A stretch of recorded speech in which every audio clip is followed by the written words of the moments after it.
चलो let's let's start the series. अच्छा तुम सबको क्वेश्चन बैंक मिल गई क्या? यस। अच्छा, सबसे पहली चीज सर, ये रिवीजन में अपन क्या क्या कवर करने वाले हैं, ये सबसे इम्पोर्टेंट पॉइंट। अपन ये रिवीजन सीरीज में तुम्हारे सारे पिछले 3 अटेम्प्ट के आरटीपी, मतलब एक तो जनवरी, सितंबर, मई, अब तक न्यू सिलेबस में 3 ही आरटीपी आए और तीनों आरटीपी अपन पूरे कवर करेंगे। उसके अलावा अब तक 2 पीवाईक्यू हो चुके हैं। कौन सा पीवाईक्यू हुआ? एक तो मई और सितंबर। तो मई अटेम्प्ट के भी जितने क्वेश्चंस है तुम्हारे एएस अकाउंटिंग स्टैंडर्ड वाले वो कवर कर लेंगे, और सितंबर अटेम्प्ट वाले पूरे क्वेश्चंस कवर अपन करेंगे। उसके अलावा जितने भी एएस थे, एएस के कॉन्सेप्ट, अब देखो दिस इज द रिवीजन। यहाँ पे मैं कोई भी चीज डिटेल में नहीं पढ़ाऊंगा, बट हाँ, हर एक इंपॉर्टेंट चीज डिटेल में अपन रिवाइज करेंगे और कॉन्सेप्ट समझा के दूंगा। लेकिन अगेन मैं बताऊं, this is not the lecture, this is just the revision series. अगर तुमको कोई पर्टिकुलर एएस में डाउट है तो उसके तुमको प्रॉपर लेक्चर्स ही देखने पड़ेंगे। इसमें क्या होगा, इसमें सिर्फ तो जो तुम्हारा रिवीजन वाला पार्ट है वो तुम्हारा कंप्लीट हो जाएगा। यानी तुमने पहले अगर कभी पढ़े हुए एएस, ठीक है, वो भी मेरे से या मेरी कोई रिवीजन वीडियो पहले देखी हुई है तो ही समझ में आएगा। ऐसा नहीं फर्स्ट टाइम देख रहे हैं या पूरा ब्लैंक होके बैठे हैं तो मे बी ऐसा हो सकता है तुमको समझ में ना आए। ठीक है, so this is the revision series. ठीक है, और यहाँ पे इसके अलावा भी अगर मेरे को तो कोई लगता है मॉड्यूल का क्वेश्चन इंपॉर्टेंट है तुमको दिखाना चाहिए तो वो भी मॉड्यूल के क्वेश्चंस में एडिशनली करवा दूंगा। अच्छा, मैंने जो क्वेश्चन बैंक दिए, it is just the PYQ और आरटीपी का कंपाइलेशन। तो ऐसा जरूरी नहीं है इसी में से क्वेश्चन आएंगे, इसमें से क्वेश्चन नहीं आएंगे। एक आध क्वेश्चन कोई रिपीट हो जाए तो पता नहीं, अदरवाइज जितने भी क्वेश्चन आने वाले तुम्हारे एग्जाम में डायरेक्टली न्यू ही क्वेश्चन आते हैं। ठीक है, so it is quite less chances कि ये वाले क्वेश्चन रिपीट हो। जस्ट वो बोलते हैं ना, पास्ट ईयर और आरटीपी के क्वेश्चन हो जाने चाहिए एक बार। तो तुमको अगर ये सीरीज देख ली तो अलग से आरटीपी और पीवाईक्यू करने के लिए एफर्ट लेने की जरूरत है क्या? नहीं है। खाली 5 दिन डेली 2-2 घंटे और एएस के सारे पीवाईक्यू और आरटीपी तो खत्म। तो वो एक स्ट्रेस दिमाग से निकल जाएगा। अच्छा, एक और बात बताऊं क्या? अभी 2 घंटे अपन डेली एएस कर रहे हैं, तुम घर पे जाने के बाद हैबिट बनाओ कि जो अपन कर रहे हैं ना वो सेम डे इमीडिएटली जाके कर लोगे। उससे होगा क्या, मेरे साथ ही एएस खत्म कर दो बाद में, ताकि तुमको अभी देखो जनवरी अटेम्प्ट के लिए ज्यादा दिन भी बाकी नहीं है। तो अगर जनवरी अटेम्प्ट के लिए ज्यादा दिन बाकी नहीं है तो बाद में तुमको अलग से एफर्ट लेने की जरूरत पड़ेगी क्या? नहीं। अगर मेरे साथ ही तुमने पूरे कवर कर दिए तो मेरे साथ ही पूरा हो जाएगा, ताकि बाद में अलग से एफर्ट लेने की जरूरत ना पड़े। इसलिए ट्राई करो कि मेरे साथ ही चीजें time to time point to point खत्म हो, ताकि एक्स्ट्रा एफर्ट लेने की जरूरत ना पड़े। समझा यहाँ तक? पक्का? ठीक है। अच्छा, आज अपन डे 1 पे AS2, AS7, AS9 कवर करेंगे। 2-2 घंटे, 1.5-1.5 घंटे के सेशन रहेंगे, depend on the AS2 AS। कभी 2 के ऊपर 2.5 घंटे भी हो सकता, कभी 2 की जगह 1.5 घंटे में भी हो सकता है। ठीक है, आज अपन ने थोड़ा इवनिंग टाइम सेलेक्ट किया क्योंकि तुम्हारे बीकॉम के पेपर वगैरह भी थे, इसलिए। अदरवाइज इसमें चेंजेस हो सकते हैं। बोलो क्लियर है? यस, चलो। तो फटाफट सबसे पहला एएस चालू करेंगे अपन AS2 के साथ। कॉन्सेप्ट बुक सब लोग लाए? निकालो, चलो। अच्छा, एक और चीज, सिर्फ तुम बैठ के सुनने नहीं आए, मेरे को फटाफट फटाफट 100% आंसर्स चाहिए। सबके बेंच पे कैलसी निकाल लो। सब जन जो लाइव देख रहे यूट्यूब पे, वर्चुअली बाद में देख रहे, वो लोग भी कैलसी हाथ में रखो। फटाफट फटाफट तुमको आंसर्स देने हैं। ठीक है, ऐसे सिर्फ बैठना नहीं है। जितने भी मैं क्वेश्चन पूछूं क्विकली आंसर देना, ताकि क्विकली खत्म हो। 1 मिनट भी अपने को टाइम पास करना नहीं है। ठीक है, चलो सबसे पहले AS2 का नंबर बताओ। AS2 क्या था? Valuation of inventories. यानी AS2 के बारे में हर जगह पे अपन ने इन्वेंट्री इन्वेंट्री इन्वेंट्री के बारे में मैं बात की। अच्छा, सबसे पहले यहाँ पे था meaning of definition of inventory. कहाँ कहाँ पे इन्वेंट्री में बोलूंगा? एक तो अगर sale in ordinary course of business, मतलब बिजनेस में गुड्स सेल करने के लिए डायरेक्टली लाया, यानी फिनिश्ड गुड्स लेके आया, तो भी मेरे लिए इन्वेंट्री होगी क्या? यस। उसके बाद क्या है? Work in progress in production process. देखो मैंने कुछ गुड्स रॉ मटेरियल को मशीन में डाले, लेकिन अब तक आउटपुट आया है क्या मेरे पास? नहीं आया। ठीक है, मैंने देखो क्या हुआ, मैंने कहां पे डाले? मैंने रॉ मटेरियल डाला फिनिश्ड गुड्स का तैयार होने के लिए, लेकिन अब तक आउटपुट नहीं आया, और बीच में क्या आ गया? 31 मार्च। तो इसी को मैं क्या बोलूंगा? Work in progress. मतलब हिंदी में बताया था, काम अभी चालू है। याद आया क्या? काम अभी चालू है। उसके बाद क्या है? For consumption in production of goods, goods को प्रोडक्शन करने के लिए, या फिर सर्विसेज देने के लिए। अगर मैं सर्विस, यहाँ पे मैं तुमको सर्विस दे रहा हूँ एजुकेशन की, और इसमें भी मैं कुछ पेपर वगैरह, बैटरी, ये सब कंज्यूम कर रहा हूँ, तो ये भी मेरे लिए इन्वेंट्री होगी क्या? Yes, including maintenance supply, service supply, other than machinery, spare, service equipment, standby equipment. कोई ऐसे इक्विपमेंट है जो मोर देन वन टाइम, जिसको मैं AS10 के अकॉर्डिंग एसेट बनाने वाला हूँ, वो AS2 में आएंगे क्या? नहीं। अच्छा, मैंने तुमको सारे AS के लिए एक बेसिक जेनरिक रूल बताया था। अब जैसे इन्वेंट्री है, तो इन्वेंट्री इज जनरल रूल, अगर कोई स्पेसिफिक एएस उसके लिए कवर किया गया है तो वो AS2 में आएगा क्या? नहीं। जब भी कोई पर्टिकुलर आइटम के लिए स्पेसिफिक एएस रहता तो मैं स्पेसिफिक एएस ही रेफर करूंगा। जैसे एसेट के लिए कौन सा एएस रेफर करूंगा? AS10। तो अगर कोई फिक्स एसेट है तो AS2 इन्वेंट्री में आएगा क्या? नहीं। जब कोई और एएस नहीं कवर कर रहा, तब इन्वेंट्री के बारे में कौन कवर करेगा? AS2। बोलो बराबर है क्या? यस। अच्छा, अब यहाँ पे देखो क्या क्या AS2 के स्कोप से एक्सक्लूड होगा, MCQ में पूछ सकता है, ध्यान देना। सबसे पहले work in progress arriving under construction contract. Construction contract के लिए स्पेसिफिक AS कौन सा था? AS7। तो वो AS2 में आएगा क्या? नहीं। उसके बाद work in progress in case of service. अब मैंने 50% पढ़ा दिया और 50% पढ़ाना बाकी है, तो मैंने तुमको 50% पढ़ा दिया, उसको वर्क इन प्रोग्रेस बोलूंगा क्या? नहीं। सर्विस इंडस्ट्री में कोई वर्क इन प्रोग्रेस काउंट नहीं होता। सर्विस इंडस्ट्री में जितनी सर्विस दी है उतना ही मेरे लिए सेल है। सर्विस इंडस्ट्री में वर्क इन प्रोग्रेस काउंट होता है क्या? नहीं। उसके बाद share, debenture, other financial instrument held as a stock in trade. अच्छा, इसके ऊपर ध्यान देना, इसके ऊपर AS13 से भी एक्सक्लूड किया और AS2 से भी एक्सक्लूड किया, लेकिन इसके ऊपर का मैंने रूल बताया था कि आप किसके ऊपर वैल्यू करना है? Share, debenture, other financial instrument अगर स्टॉक इन ट्रेड है तो इसके ऊपर किस पे वैल्यू करना है? कॉस्ट और fair value whichever is lower. बोलो किस पे वैल्यू करेंगे? कॉस्ट और fair value whichever is lower. पक्का क्लियर है? यस। और लास्ट क्या है? Producer of inventor of livestock, agriculture, forest produce. अब देखो ये चीज को क्यों कवर किया। अच्छा, इन्वेंट्री अगर तुमको याद हो, इन्वेंट्री वैल्यूएशन अपन किस पे करते थे? कॉस्ट और NRV which ever is lower. लेकिन एग्रीकल्चर के केस में मैंने तुमको लॉजिक बताया था, एग्रीकल्चर के केस में कॉस्ट कम ही होती है, यानी ऐसे केस में तो हमेशा कॉस्ट ही कम आएगी। क्योंकि देखो, अगर मेरे को फॉरेस्ट प्रोड्यूस के लिए क्या करना? सीड्स डालना पड़ता, which is less than the 1% of value. लेकिन क्या उसमें NRV हमेशा हाई रहेगी क्या? यस। इसलिए इन्होंने AS2 से एक्सक्लूड करके बेसिक रूल क्या बताया? एग्रीकल्चर, फॉरेस्ट प्रोड्यूस, मिनरल्स, और इसके ऊपर हर बार कौन सा रूल लगेगा? NRV वाला। किस कौन सा रूल लगेगा? NRV वाला। बोलो क्लियर है? यानी चार चीजें AS2 के स्कोप से एक्सक्लूड किया। सबसे पहले कंस्ट्रक्शन कॉन्ट्रैक्ट, AS7। सर्विस के केस में वर्क इन प्रोग्रेस आएगा क्या? नहीं आएगा। उसके बाद अपना investment held as a stock in trade, उसके ऊपर क्या रूल लगता? कॉस्ट और fair value whichever is lower. बोलो बने। और उसका लास्ट क्या था? Producer of livestock, agriculture, forest produce. ऐसे केस में हमेशा किस पे करूंगा? नेट रियलाइजेबल वैल्यू पे करूंगा। बोलो बने। अच्छा, टाइप ऑफ इन्वेंट्री 2 मिनट के लिए छोड़ दो। क्लोजिंग स्टॉक और प्रॉफिट का कैसा रिलेशन है? डायरेक्ट। बोलो बराबर है क्या? और ओपनिंग स्टॉक और प्रॉफिट का कैसा रिलेशन है? इनवर्स। मतलब क्या? क्लोजिंग स्टॉक ज्यादा तो प्रॉफिट ज्यादा, क्लोजिंग स्टॉक कम तो प्रॉफिट कम। ओपनिंग स्टॉक के साथ कैसा रिलेशनशिप था? इनवर्स। ओपनिंग स्टॉक ज्यादा तो प्रॉफिट कम, ओपनिंग स्टॉक कम तो प्रॉफिट ज्यादा। याद आया क्या ये वाला रूल? यस। ऐसे तरीके से क्रॉस रूल्स तुमको बताया था, और इसके लॉजिक भी मैंने तुमको क्लास में बताए हुए हैं। याद आ रहा क्या? MCQ में आया तो कर पाओगे क्या? यस। उसके बाद basic rule of inventory valuation. अब इसमें मैंने अलग अलग हिस्सों में बांट दिया, एक तो रॉ मटेरियल और दूसरा finish goods and work in progress. अब एक चीज हमेशा ध्यान देना, फिनिश गुड्स मतलब क्या? ऐसे गुड्स जो मैं बिजनेस में सेल करूंगा, इसको हमेशा अपन प्रूडेंस कॉन्सेप्ट या फिर conservatism concept, prudence conservatism concept क्या बोलता? प्रॉफिट हुआ तो जब होगा तब रिकॉर्ड करना, लॉस हुआ तो इमीडिएटली। इसलिए फिनिश गुड्स के ऊपर का रूल क्या बना?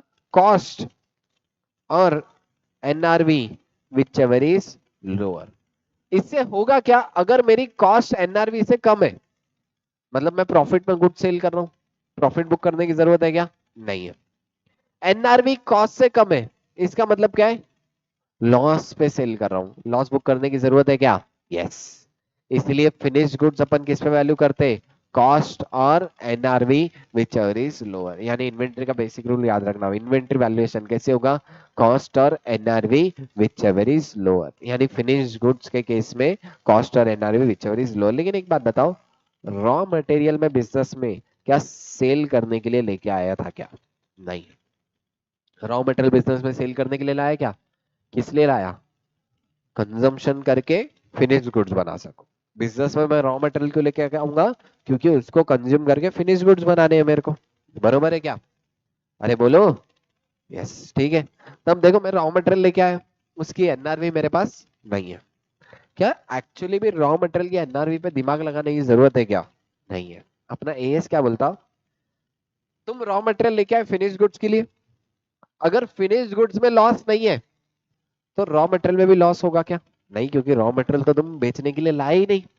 अगर रॉ मटेरियल से फिनिश गुड्स बना के तुम प्रॉफिट कमा पा रहे हो, इट मींस रॉ मटेरियल का कुछ भी लॉस बुक करने की जरूरत है क्या? नहीं। यानी क्या? क्या if finish goods are sold at और अबाउ कॉस्ट, बोलो बराबर है, तो रॉ मटेरियल में दिमाग लगाने की जरूरत है क्या? Raw material will be valued at cost. देखो ध्यान देना, फिनिश गुड्स कॉस्ट के ऊपर बिक रहे, यानी फिनिश गुड्स किस में बिक रहे? प्रॉफिट में। तो फिनिश गुड्स को किस में वैल्यू की है? कॉस्ट पे। तो रॉ मटेरियल को भी किस पे करो? Cost. But if finish goods are sold below cost, यानी क्या? मेरे फिनिश गुड्स में लॉस है, तो रॉ मटेरियल को रिप्लेसमेंट कॉस्ट पे वैल्यू करो। रॉ मटेरियल के केस में एनआरवी निकाल सकता था क्या? नहीं। तो रॉ मटेरियल के केस में क्या लगा था मैं? Replacement cost. What does mean by replacement cost? अगर आज की डेट में मार्केट में जाऊं तो न्यू रॉ मटेरियल कितने में आ रहा? सपोज मेरा रॉ मटेरियल 10 रुपए पर केजी के हिसाब से लिया था, लेकिन आज के डेट में मार्केट में 8 रुपए पर केजी से रॉ मटेरियल अवेलेबल है, तो मेरे को कितने से रिकॉर्ड करना पड़ेगा? 8 रुपए, और 2 रुपए पर केजी का मेरा क्या हो जाएगा? लॉस। बोलो क्लियर है क्या? यस। यानी रॉ मटेरियल का रूल क्या लगा? If finish goods are sold at और above cost then raw material will be valued at cost, but if finish goods are sold below cost then raw material will be valued at replacement cost. बोलो पक्का? अच्छा, अब इसमें एक बचा NRV. अब NRV के केस में कॉस्ट तो मेरे पास होगा, सॉरी बचा वर्क इन प्रोग्रेस। डब्ल्यू बचा ना, रॉ मटेरियल हो गया, फिनिश गुड्स हो गया। डब्ल्यू के लिए ध्यान देना, डब्ल्यू के केस में भी मेरे पास एनआरवी तो नहीं होगी। एनआरवी है क्या? मिडल ऑफ द गुड्स में मैं थोड़ी बेचता हूँ, फिनिश गुड्स कंप्लीट होने के बाद बेचता हूँ। तो ऐसे केस में वापिस से मैं रूल क्या लगाऊं? तो डब्ल्यू की एनआरवी निकालने का एक तरीका है। डब्ल्यू की एनआरवी निकालने का तरीका क्या है? तुम्हारे पास फिनिश गुड्स की एनआरवी है क्या? Yes. Take the NRV of finish goods, इसमें से एस्टिमेटेड कॉस्ट ऑफ कंप्लीशन क्या कर दो? लेस कर दो। क्या लेस कर दो? Estimated cost of completion less कर दो। तो तुम्हारी एनआरवी क्या आ जाएगी? एनआरवी ऑफ डब्ल्यू आ जाएगी। देखो क्या किया, मेरे पास किसकी एनआरवी थी? Finish goods. मेरे पास फिनिश गुड्स की एनआरवी है। फिनिश गुड्स की एनआरवी में से क्या हटा दो? डब्ल्यू को फिनिश गुड्स में कन्वर्ट करने में आने वाला खर्चा। डब्ल्यू को फिनिश गुड्स में कन्वर्ट करना पड़ेगा, यानी estimated cost of completion less कर दो। तो तुम्हारे पास किसकी एनआरवी आ जाएगी? NRV of W. बोलो बराबर है? तो क्या डब्ल्यू की एनआरवी है? यस। डब्ल्यू कॉस्ट है? यस। तो बेसिक रूल वापिस से क्या लगेगा? कॉस्ट और NRV whichever is lower. बोलो पक्का? क्लियर है क्या? बोलो रे। यस। नोट्स पे आ जाओ एक बार फटाफट। देखो, रॉ फिनिश गुड्स और डब्ल्यू का रूल क्या है? कॉस्ट और NRV whichever is less, यानी whichever is lower. Raw material का रूल क्या है?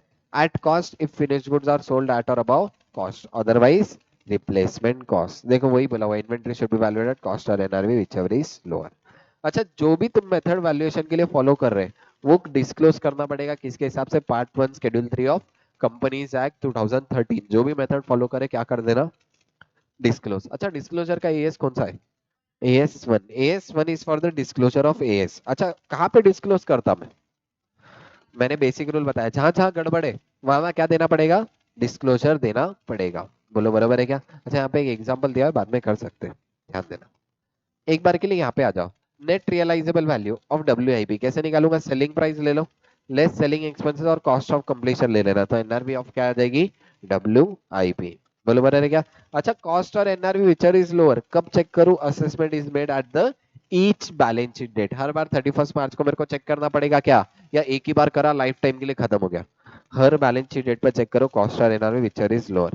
अच्छा, इन्वेंट्री एनआरवी जो करूंगा रिटर्न डाउन एनआरवी पे करूं, मतलब कॉस्ट और एनआरवी क्या मैं सारी इन्वेंट्री की मिला के देखूं या हर आइटम की अलग अलग से?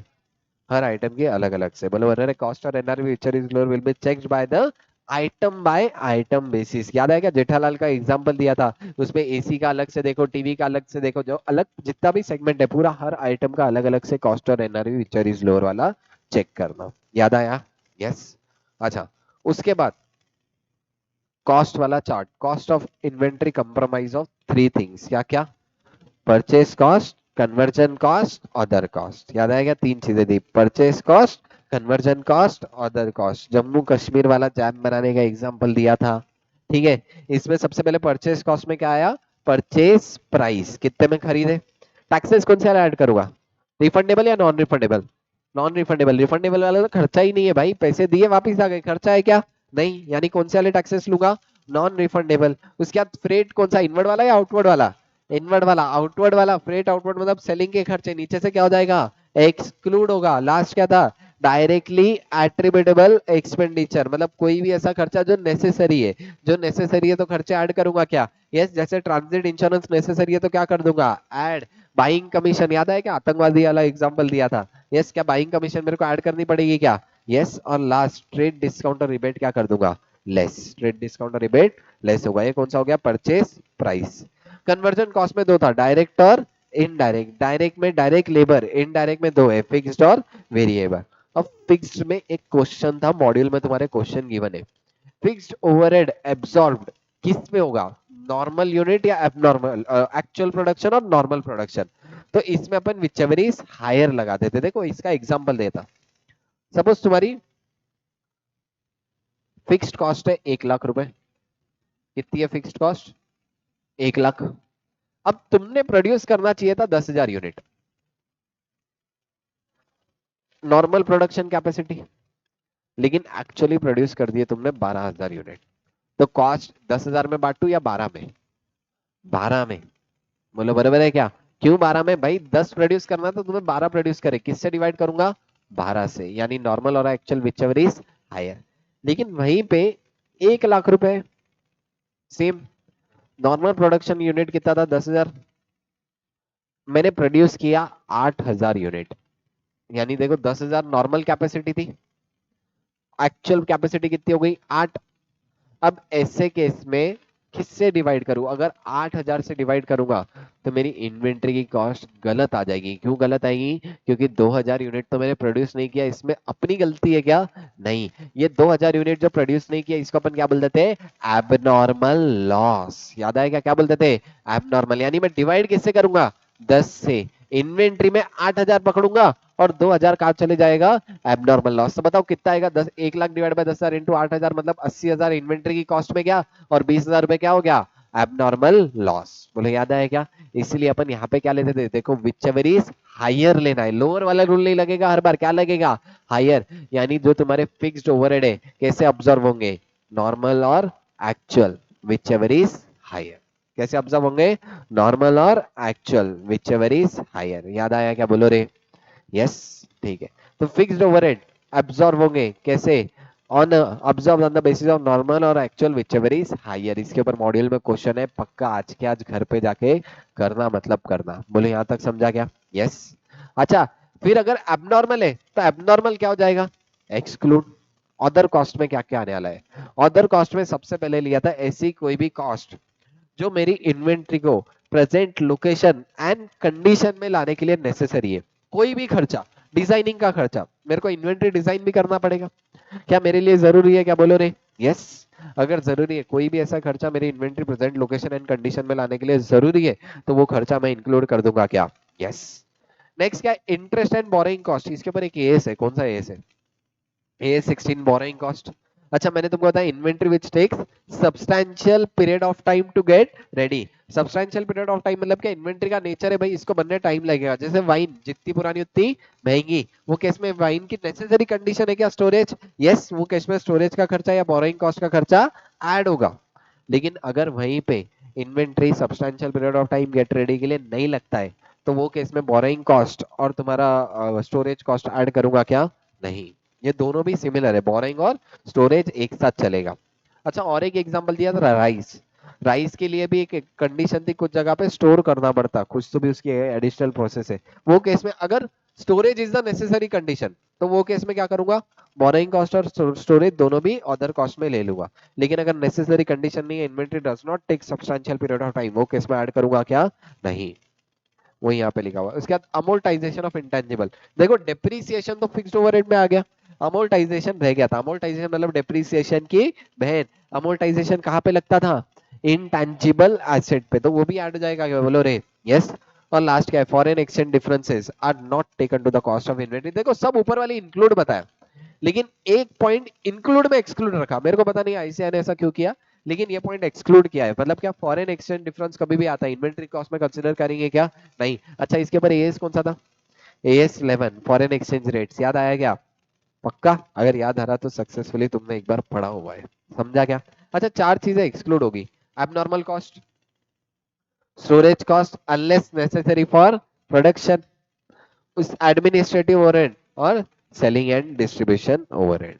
कितने चार चीजें एक्सक्लूड हो गई, क्या क्या, abnormal cost, storage cost unless necessary for production, क्योंकि अगर नेसेसरी है तो ऊपर से add, administrative overhead and selling and distributor. अच्छा inventory cost compromise of three thing, purchase cost, conversion cost, other cost. Purchase में क्या क्या आया था, purchase price, directly attributable, non refundable taxes, और जो ट्रेड इनवर्ट, बोले मैंने एक्सक्लूड हो गया था, ट्रेड डिस्काउंट ऑब्लिक रिबेट। अच्छा उसके बाद तुम्हारा इसमें कन्वर्जन में दो तीन, डायरेक्ट और इनडायरेक्ट, डायरेक्ट में डायरेक्ट लेबर, इनडायरेक्ट में दो थी, फिक्स्ड और वेरिएबल। वेरिएबल में दिक्कत नहीं थी, फिक्स्ड में कैसे क्या एब्जॉर्ब करेंगे, नॉर्मल और actual whichever is higher. बोले मैंने अदर में क्या क्या आया था, एक तो bringing inventory to its present location and condition necessary है, तो बोरिंग और स्टोरेज कॉस्ट यहाँ पे नेसेसरी है, और तुम्हारा अमोर्टाइजेशन, अच्छा फॉरेन एक्सचेंज डिफरेंस एक्सक्लूड, और चार चीज exclude, abnormal, storage, admin, selling and distribution. अब एक बात बताओ, इतने छोटे पॉइंट पे पिछले अटेम्प्ट में 4 मार्क को क्वेश्चन आया, क्या क्वेश्चन आया था पता है क्या,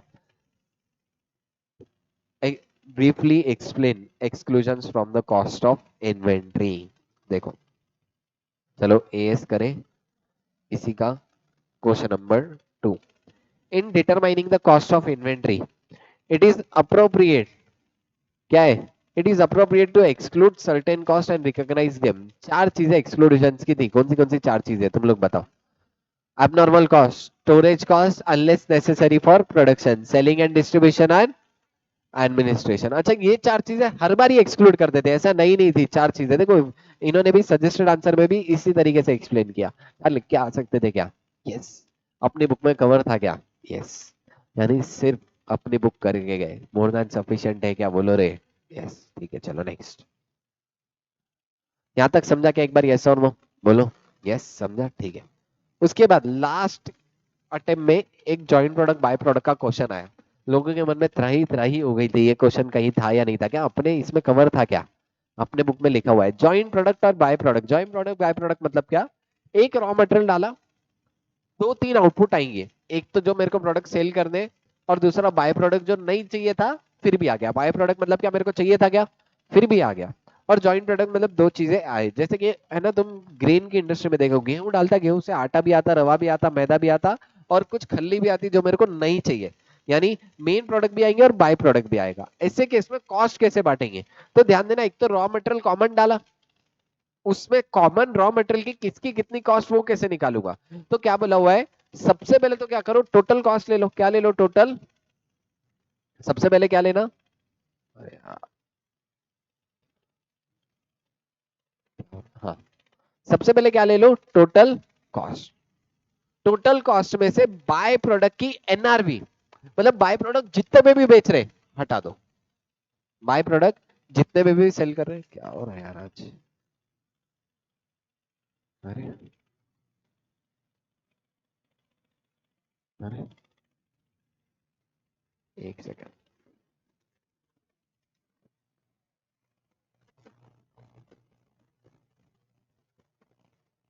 हाँ देखो, सबसे पहले टोटल कॉस्ट ले लो, उसमें से बाय प्रोडक्ट जितने में भी बिक रहे हैं, मतलब बाय प्रोडक्ट की जितनी भी एनआरवी है माइनस कर दो, क्यों पूरी एनआरवी ले रहे, क्योंकि बाय प्रोडक्ट में मेरे को प्रॉफिट कमाना है क्या, मेरे को चाहिए ही नहीं था फिर भी आ गया, चाहिए नहीं था फिर भी आ गया, क्या करूं, बेच दो, मतलब इसकी एनआरवी माइनस कर दो।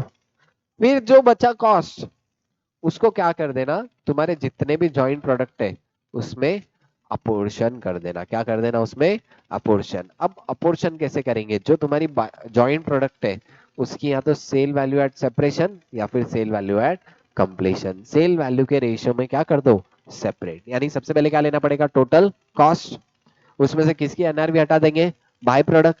फिर जो कॉस्ट बची कैसे बांटूंगा, सेल वैल्यू एट सेपरेशन या सेल वैल्यू एट कंप्लीशन। जो भी एलोकेशन करे रीजनेबल एंड कंसिस्टेंट, जो भी बेसिस सेलेक्ट करे, क्या हमेशा फॉलो करना पड़ेगा, क्या बोलो रे, यस। उसके बाद दो छोटी छोटी चीजें, फिर ये यस खत्म। फिर इसका एक क्वेश्चन है वो करेंगे।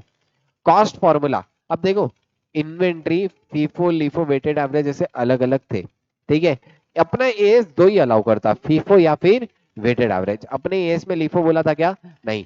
जो भी चाहिए, जो भी मेथड फॉलो करेगा कंसिस्टेंटली अप्लाई करनी पड़ेगी क्या, यस। कौन सा फॉर्मूला सेलेक्ट करे जो फेयरेस्ट वैल्यू बताएगा, बोलो बने। अच्छा, अदर टेक्निक भी थी जैसे स्टैंडर्ड कॉस्ट, और जहाँ पे एक्चुअल कॉस्ट डिटरमाइन है वहां पे मैं एवरेज कॉस्ट भी लूंगा या फिर directly sale value minus cost करके भी कॉस्ट निकालता हूँ, ठीक है। ऐसे अलग अलग मेथड के बारे में बताया। उसके बाद डिस्क्लोजर क्या क्या देने, कौन सी पॉलिसी अडॉप्ट करें, कितनी कैरिंग वैल्यू है, और विद द क्लासिफिकेशन, क्लासिफिकेशन कैसे देना है, डब्ल्यूआईपी कितना, रॉ मटेरियल कितना, फिनिश गुड्स कितना, उसके अलावा भी अगर स्टेशनरी स्पेयर्स के अलग है तो उसका भी क्लासिफिकेशन दे दो। यहाँ पे क्लासिफिकेशन बताया, raw material, WIP, finish goods, stock in trade, store, loose tool and others.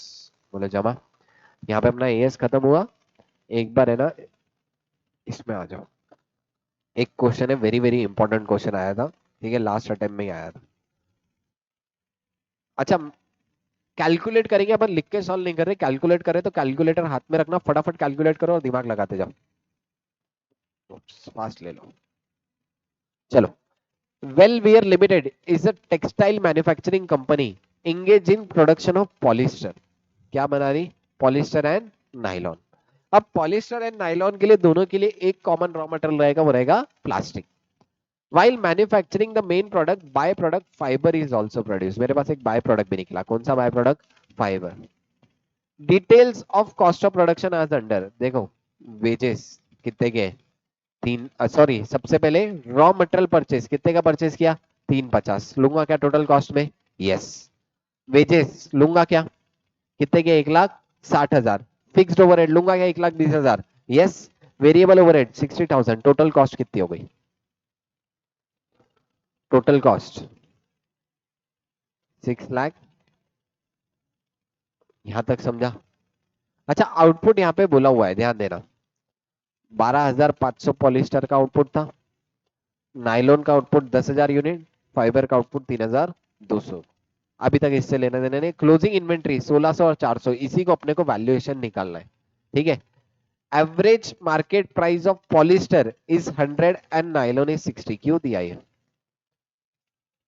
NRV के बेसिस पे एलोकेट करेंगे ना, बोलो रे, यस। तब सबसे पहले टोटल एनआरवी निकालो, देखो ध्यान दो, पॉलिस्टर का आउटपुट कितना था, 12,500, एनआरवी ऑफ पॉलिस्टर कितना आ जाएगा, 12,500 इंटू 100,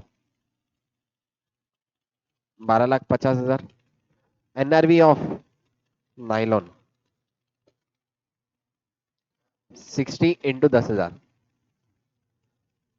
6 लाख, बोलो बरोबर है। यानी इनका टोटल कितना हो गया, 1250 प्लस 6, 18,50,000। अलोकेट कौन से बेसिस पे करूंगा, क्या ये बेसिस पे अलोकेट करूंगा क्या, यस। अलोकेट कैसे करते थे, सेल वैल्यू, इनकी सेल वैल्यू आ गई, नाइलॉन और पॉलिस्टर। अच्छा, फाइबर तो मेरे लिए क्या था, बाय प्रोडक्ट था, तो उसको अलोकेट करना है क्या, उसकी तो कॉस्ट पहले ऊपर से हटा देंगे। फिर ये रेशो में 12,50,000 और 6 लाख ये रेशो में बांट दूंगा, बोलो बराबर है क्या, यस। ठीक है। फिर इसके बाद में और क्या गिवन था आगे, there is profit of 8,000 on sale of by product. By product कितने में सेल कर रहे हैं, 8,000 का प्रॉफिट है, प्रॉफिट लेना देना है क्या, नहीं।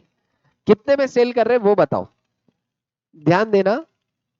Bye product fibre is sold at 40 per unit. अब बाय प्रोडक्ट सेल कितने में करा, sale value of by product कितना हो जाएगा, 40, और कितना आउटपुट आया था बताओ, 3,200। कितना आया टोटल, 1 लाख 28,000 की सेल वैल्यू, लेकिन मेरे को सेल वैल्यू चाहिए, एनआरवी चाहिए।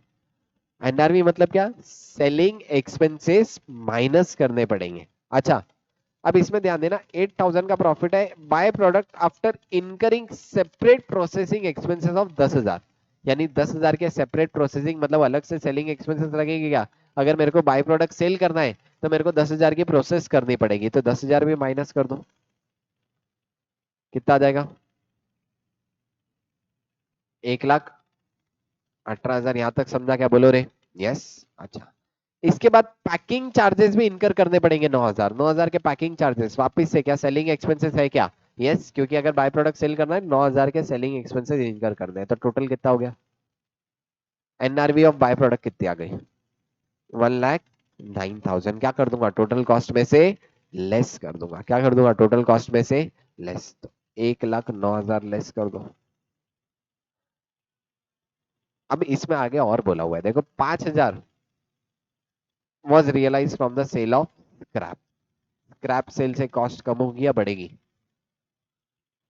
देखो, रॉ मटेरियल डाला, एक तो बाय प्रोडक्ट निकला, दो मेन प्रोडक्ट निकले, और कुछ स्क्रैप निकला।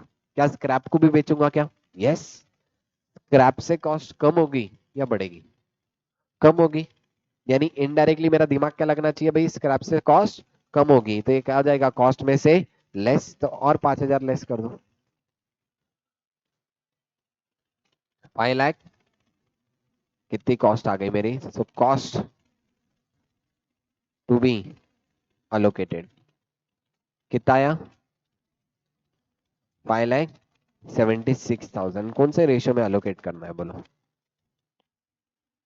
12, 50, 6। बोलो बरोबर है क्या? यस। अलोकेट करो, कितना कितना? 576। कैसे आएगा? 576 डिवाइड बाय 18,50,000 इंटू 12,50,000, कितना आया? 189। और यहाँ पे 1,86,811, इतना आया। ये तो मेरी टोटल कॉस्ट आ गई क्या? यस।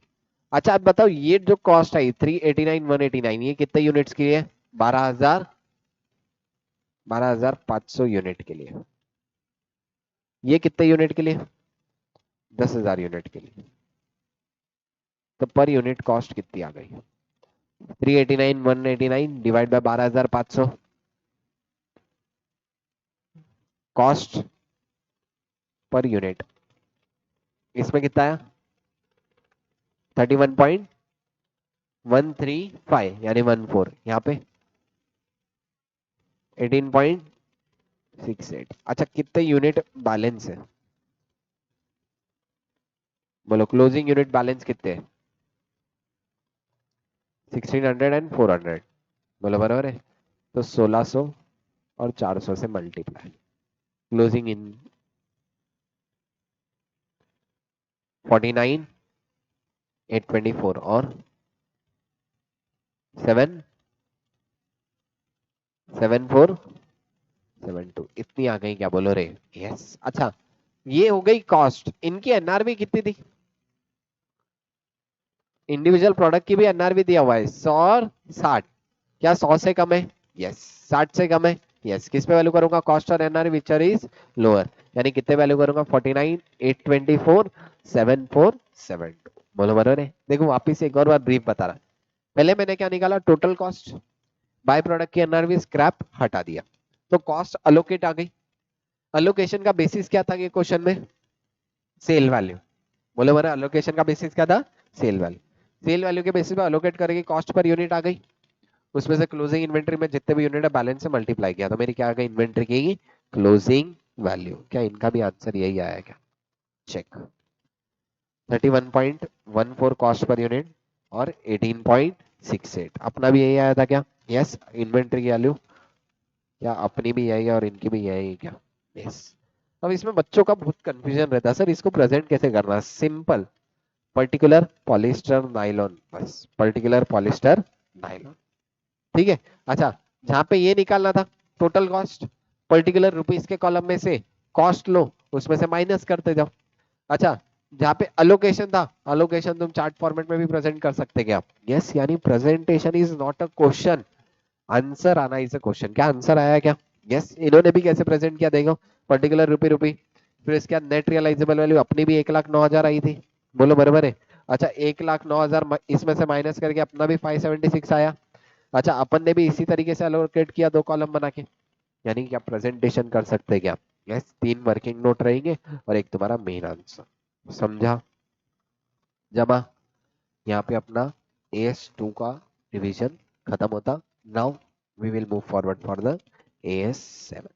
ठीक है, अपन ने मेन, अच्छा इसमें एक टाइप का क्वेश्चन मैंने नहीं करा है, जो ओवरहेड एब्जॉर्प्शन वाला, वो मैंने तुमको क्रक्स भी बता दिया और एक एग्जांपल लेके कर लिया था एक बार मॉड्यूल से, उस तरीके वाले क्वेश्चन देख लेना। मेरे को लगता है अगर आया तो वो MCQ में पूछ सकता है ओवरहेड एब्जॉर्प्शन वाला। ठीक है, चलो आज next chapter, AS7 construction contract. अच्छा, ये एएस का ब्रीफ दूं अगर, तो कंस्ट्रक्शन कॉन्ट्रैक्ट क्यों था? जो भी मेरे कंस्ट्रक्शन कॉन्ट्रैक्ट यानी contract for the building, roads, dam, ऐसे कंस्ट्रक्शन बनाने के लिए जितने भी कॉन्ट्रैक्ट रहेंगे, उसके लिए स्पेसिफिकली AS7 है। अच्छा, अब AS7 क्यों है इसके पीछे बता था। AS9 रेवेन्यू रिकॉग्निशन क्या बोलता था? रेवेन्यू रिकॉग्निशन AS9 में बहुत बार कुछ चीजों की वजह से नहीं होता था, लेकिन क्या AS7 में जितना काम हुआ उतने बेसिस पे क्या मैंने रेवेन्यू रिकॉग्निशन करना चाहिए क्या? यस, इसलिए कंस्ट्रक्शन कॉन्ट्रैक्ट के रेवेन्यू रिकॉग्निशन के लिए कौन सा एस है? AS7, विच विल डिटरमाइन कि कंस्ट्रक्शन कॉन्ट्रैक्ट में कितना रेवेन्यू रिकॉग्नाइज करना है, और कंस्ट्रक्शन कॉन्ट्रैक्ट में कस्टमर से कितने पैसे आना है, और कंस्ट्रक्शन कॉन्ट्रैक्ट में कितना WIP है। ये कहाँ पता लगेगा सब? AS7। अच्छा, कंस्ट्रक्शन कॉन्ट्रैक्ट का ब्रीफ बताता हूँ तो it takes number of year. इसमें कितने पार्टी रहेंगे? दो, एक तो कॉन्ट्रैक्टर, दूसरा कॉन्ट्रैक्टरी। कॉन्ट्रैक्टर मतलब कौन? जो बना रहा। कॉन्ट्रैक्टरी मतलब जिसके लिए बन रहा। अच्छा, अपन A7 में किसके एंगल से पढ़ने वाले? इसका आंसर इज कॉन्ट्रैक्टर। अपन किसके अकाउंटिंग पढ़ने वाले? कॉन्ट्रैक्टर। कॉन्ट्रैक्टर के लिए क्यों नहीं? उसके लिए क्वेश्चन मार्क ही नहीं है, उसके लिए क्या है, जितने पैसे दे रहा उतने का एसेट बनाता जाए। उसके लिए कुछ क्वेश्चन मार्क है क्या? नहीं। क्वेश्चन मार्क किसका है? कॉन्ट्रैक्टर का क्वेश्चन मार्क है, कॉन्ट्रैक्टी का क्वेश्चन मार्क ही नहीं है। क्वेश्चन मार्क किसका है? कॉन्ट्रैक्टर का। तो AS7 में अकाउंटिंग किसके लिए पढ़ने वाले? कॉन्ट्रैक्टर के। बोलो बराबर है क्या? देखो यहाँ पे कंस्ट्रक्शन कॉन्ट्रैक्ट 1 साल से ज्यादा लगता है, 3 साल में एंड होगा। दो पार्टी रहेंगे, कॉन्ट्रैक्टर और कॉन्ट्रैक्टी। मोर देन 1 ईयर का होगा, long term project. Final outcome number of year के बाद करना पड़ेगा, इसलिए मेरे को कॉस्ट और रेवेन्यू का अलोकेशन डिटरमाइन करना है। ऑब्जेक्टिव ऑफ AS7 क्या था? टू, क्या है मेरा अकाउंटिंग प्रिंसिपल, किसके? कॉन्ट्रैक्टर के। किसके? कॉन्ट्रैक्ट। AS7 से क्या एक्सक्लूड होगा?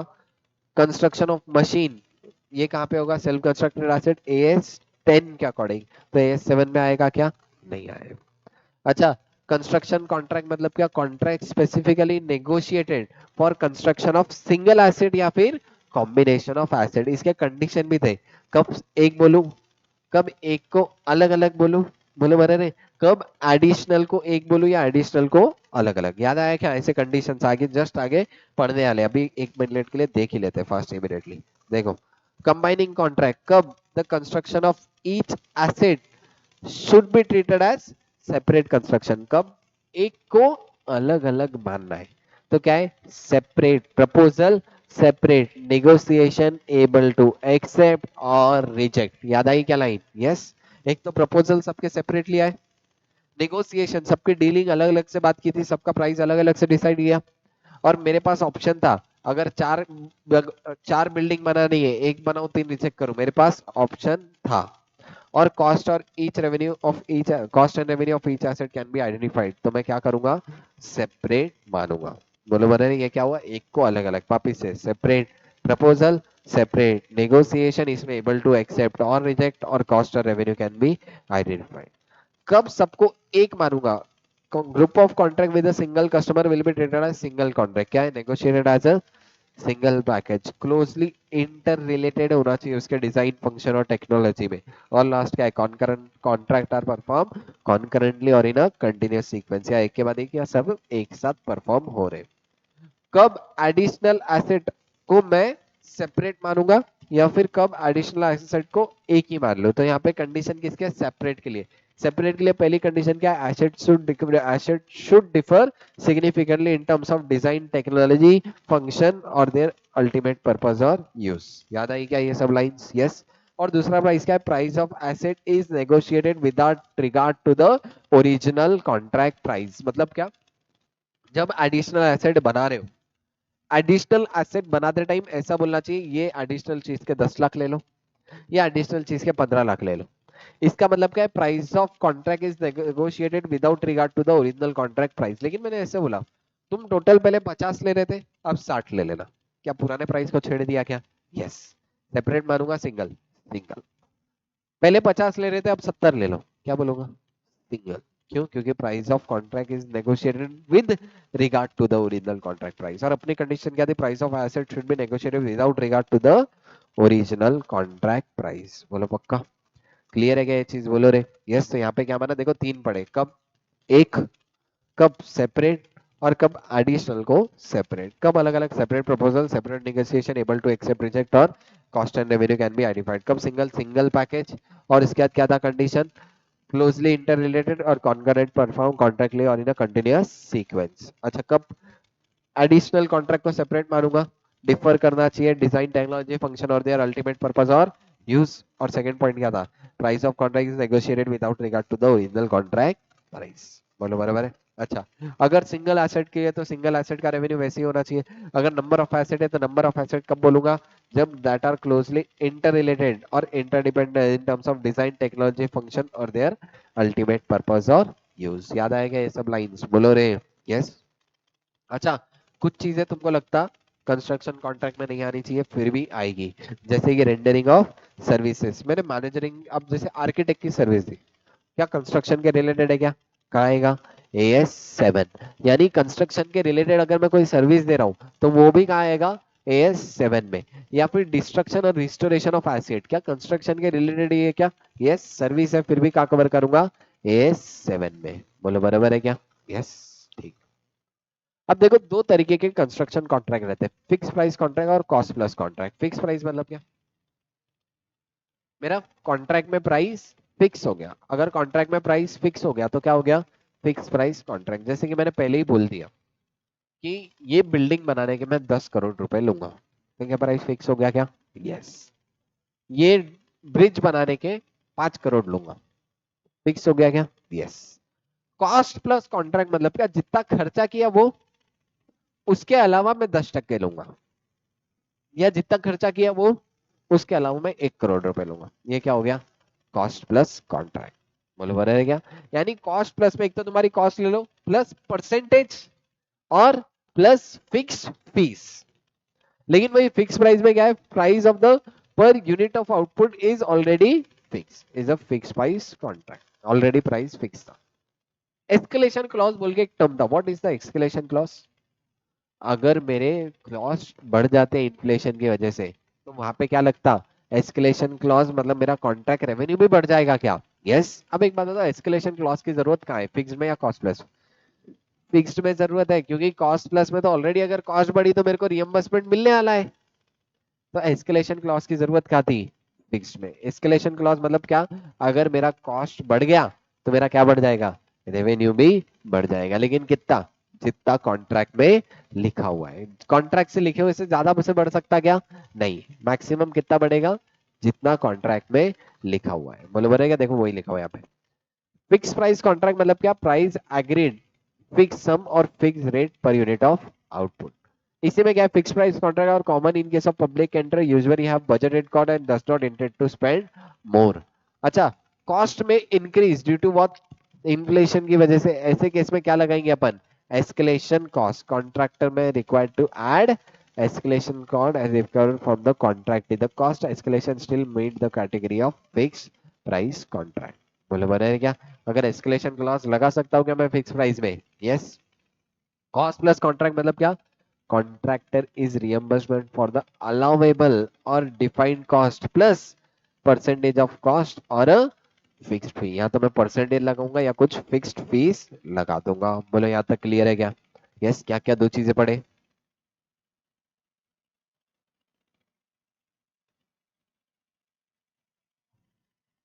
फिक्स प्राइस और कॉस्ट प्लस पड़े, कॉस्ट प्लस में cost plus percentage, fix price में मेरा प्राइस ऑलरेडी फिक्स हो गया।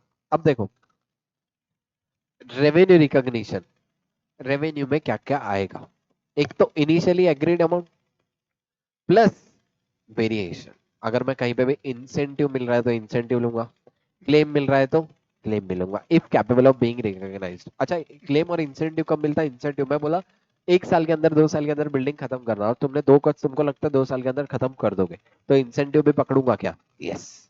तुमको कोई स्पेसिफिक क्लेम मिलने वाला है, स्पेसिफिक क्लेम जैसे मैंने बोला लिफ्ट लगा दो, लिफ्ट अपने कॉन्ट्रैक्ट में बात नहीं, बोला ठीक है मैं इसके अलग से पैसे दूंगा, क्लेम मिलने वाला है क्या, कॉन्ट्रैक्ट रेवेन्यू में ले लो।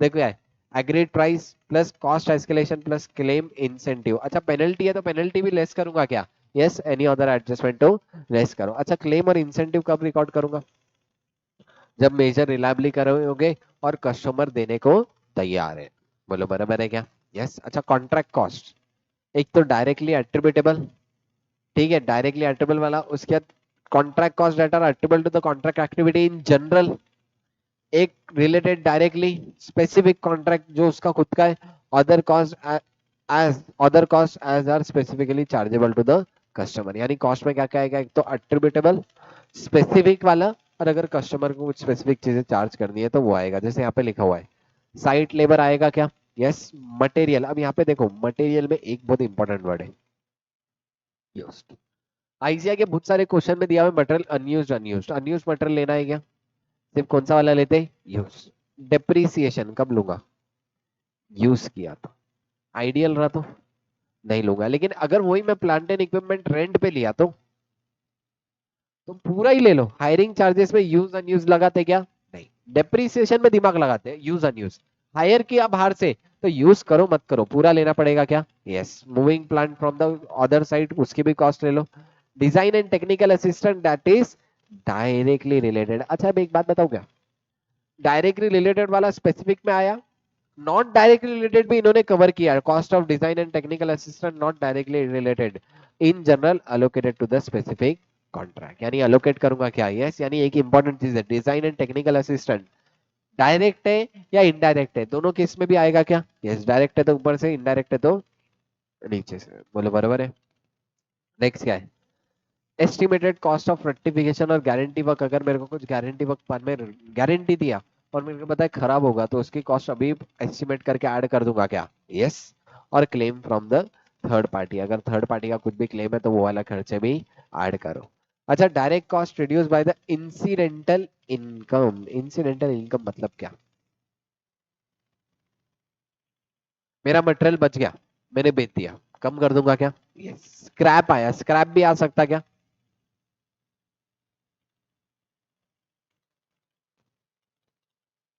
स्क्रैप भी आ सकता है कि मेरा मटेरियल से स्क्रैप बचा, स्क्रैप बेच दिया उससे भी पैसे आ गए, बोलो बराबर है क्या, उससे लेस कर दूंगा क्या, यस। कंस्ट्रक्शन ओवरहेड भी ले लूंगा, उसके बाद क्या क्या चीजें एक्सक्लूड होगी, देखो वही एज टू में क्या क्या, सेलिंग एडमिन वहां पे भी करते थे यहाँ पे भी देखो, general administration cost, selling cost, research and development और डेप्रिसिएशन ऑफ आइडल, अगर आइडल है तो लेते क्या, नहीं, लेकिन अगर यूज किया तो हायरिंग चार्जेस, आइडल है तो भी लेंगे, हायरिंग चार्जेस के केस में आइडल वाला दिमाग लगता क्या, नहीं लगता, बोलो बताया क्या, यस। ठीक है अब एक very very important, percentage completion method, इसके ऊपर पूरा एएस बेस्ड है, ध्यान देना, very very important. What does mean by percentage completion method, जितना परसेंट काम हुआ उतना रेवेन्यू रिकॉग्नाइज करना, बोले मैंने परसेंटेज कंप्लीशन मेथड मतलब क्या, जितना परसेंट काम हुआ उतना रेवेन्यू रिकॉग्नाइज करना। अच्छा फिक्स प्राइस और कॉस्ट प्लस में दोनों में भी ये मेथड लगेगी, मतलब क्या, फिक्स प्राइस में भी जितना परसेंट काम हुआ उतना परसेंट मल्टीप्लाई करके रेवेन्यू निकाल लो, कॉस्ट प्लस में भी जितनी कॉस्ट इनकर किया उसमें प्रॉफिट परसेंटेज ऐड करके रेवेन्यू रिकॉग्नाइज करो, इसी को अपन क्या बोलते हैं, परसेंटेज कंप्लीशन मेथड, और बताऊं तो पीओसीएम मेथड। परसेंटेज कंप्लीशन मेथड क्या बोलता, जितना परसेंट काम हुआ उतना रेवेन्यू, परसेंटेज कितना काम हुआ कैसे निकालेंगे, तो इसके लिए लूंगा मैं कॉस्ट, क्या निकालूंगा? कॉस्ट। कैसे लेना? Cost incurred till date divide by total estimated cost. अगर मैंने टिल डेट तक 75 लाख खर्चा किया और टोटल 125 लाख खर्चा आने वाला है, तो कितना होगा? बोलो कितना हो गया? 60% काम कंप्लीट हुआ क्या? बोलो रे यस। अब यहाँ पे देखना वेरी इंपॉर्टेंट, मैं क्या ले रहा हूँ, cost incurred in current year लूं या कॉस्ट इनकर्ड टिल डेट लूं? तो हमेशा याद रखना जब भी तुम पीओसीएम मेथड लगाएंगे, पीओसीएम मेथड एक्यूमुलेटेड बेसिस पे, मतलब हर बार पीओसीएम में टिल डेट तक का देखेंगे। कब तक का देखेंगे? Till date. Cost incurred till date कितनी है? 75। ऐसा हो सकता है इसमें से 50 पहले के थे, 25 इस साल, तो भी मैं 75 लूंगा क्या? यस। क्या लूंगा? Cost incurred till date divide by total estimated cost. तो कितना आया? 60%। अब सपोज फिक्स प्राइस था टोटल कॉन्ट्रैक्ट का 1.5 लाख, 1.5 करोड़, मतलब 150 लाख। तो ऐसे केस में कितना रेवेन्यू रिकॉग्नाइज करो? बोलो। 150 लाख का 60% कितना? 90 लाख। अब ये भी जब मैं दे रहा हूं ना एक्यूमुलेटेड बेसिस पे, सपोज 90 लाख में से मैं ऑलरेडी 50 लाख रिकॉग्नाइज कर चुका हूं, तो इस साल में कितना रिकॉग्नाइज करूंगा? 40 लाख। यानी हर बार मैं टोटालिटी बेसिस पे देखूंगा क्या? यस, परसेंटेज टोटालिटी पे देखो, उतना रेवेन्यू निकाल लो, उसमें से अब तक का जितना रेवेन्यू रिकॉग्नाइज करे वो हटा दो। अच्छा, अगर बाद में ऐसा हो सकता है क्या, नेक्स्ट ईयर मेरा रेवेन्यू बढ़ गया, सपोज ये 150 था, 150, ठीक है। अब अगले साल खर्चा हो गया 100 लाख, एक्सपेंस हो गया 130 लाख का, तो कितना परसेंट काम हुआ? 76.92%। इतना काम हुआ। ऐसा हो सकता है क्या मेरा 1.5 करोड़ का एस्टिमेट हो गया 1.6 करोड़? हो सकता क्या? यस। कितना आएगा फिर?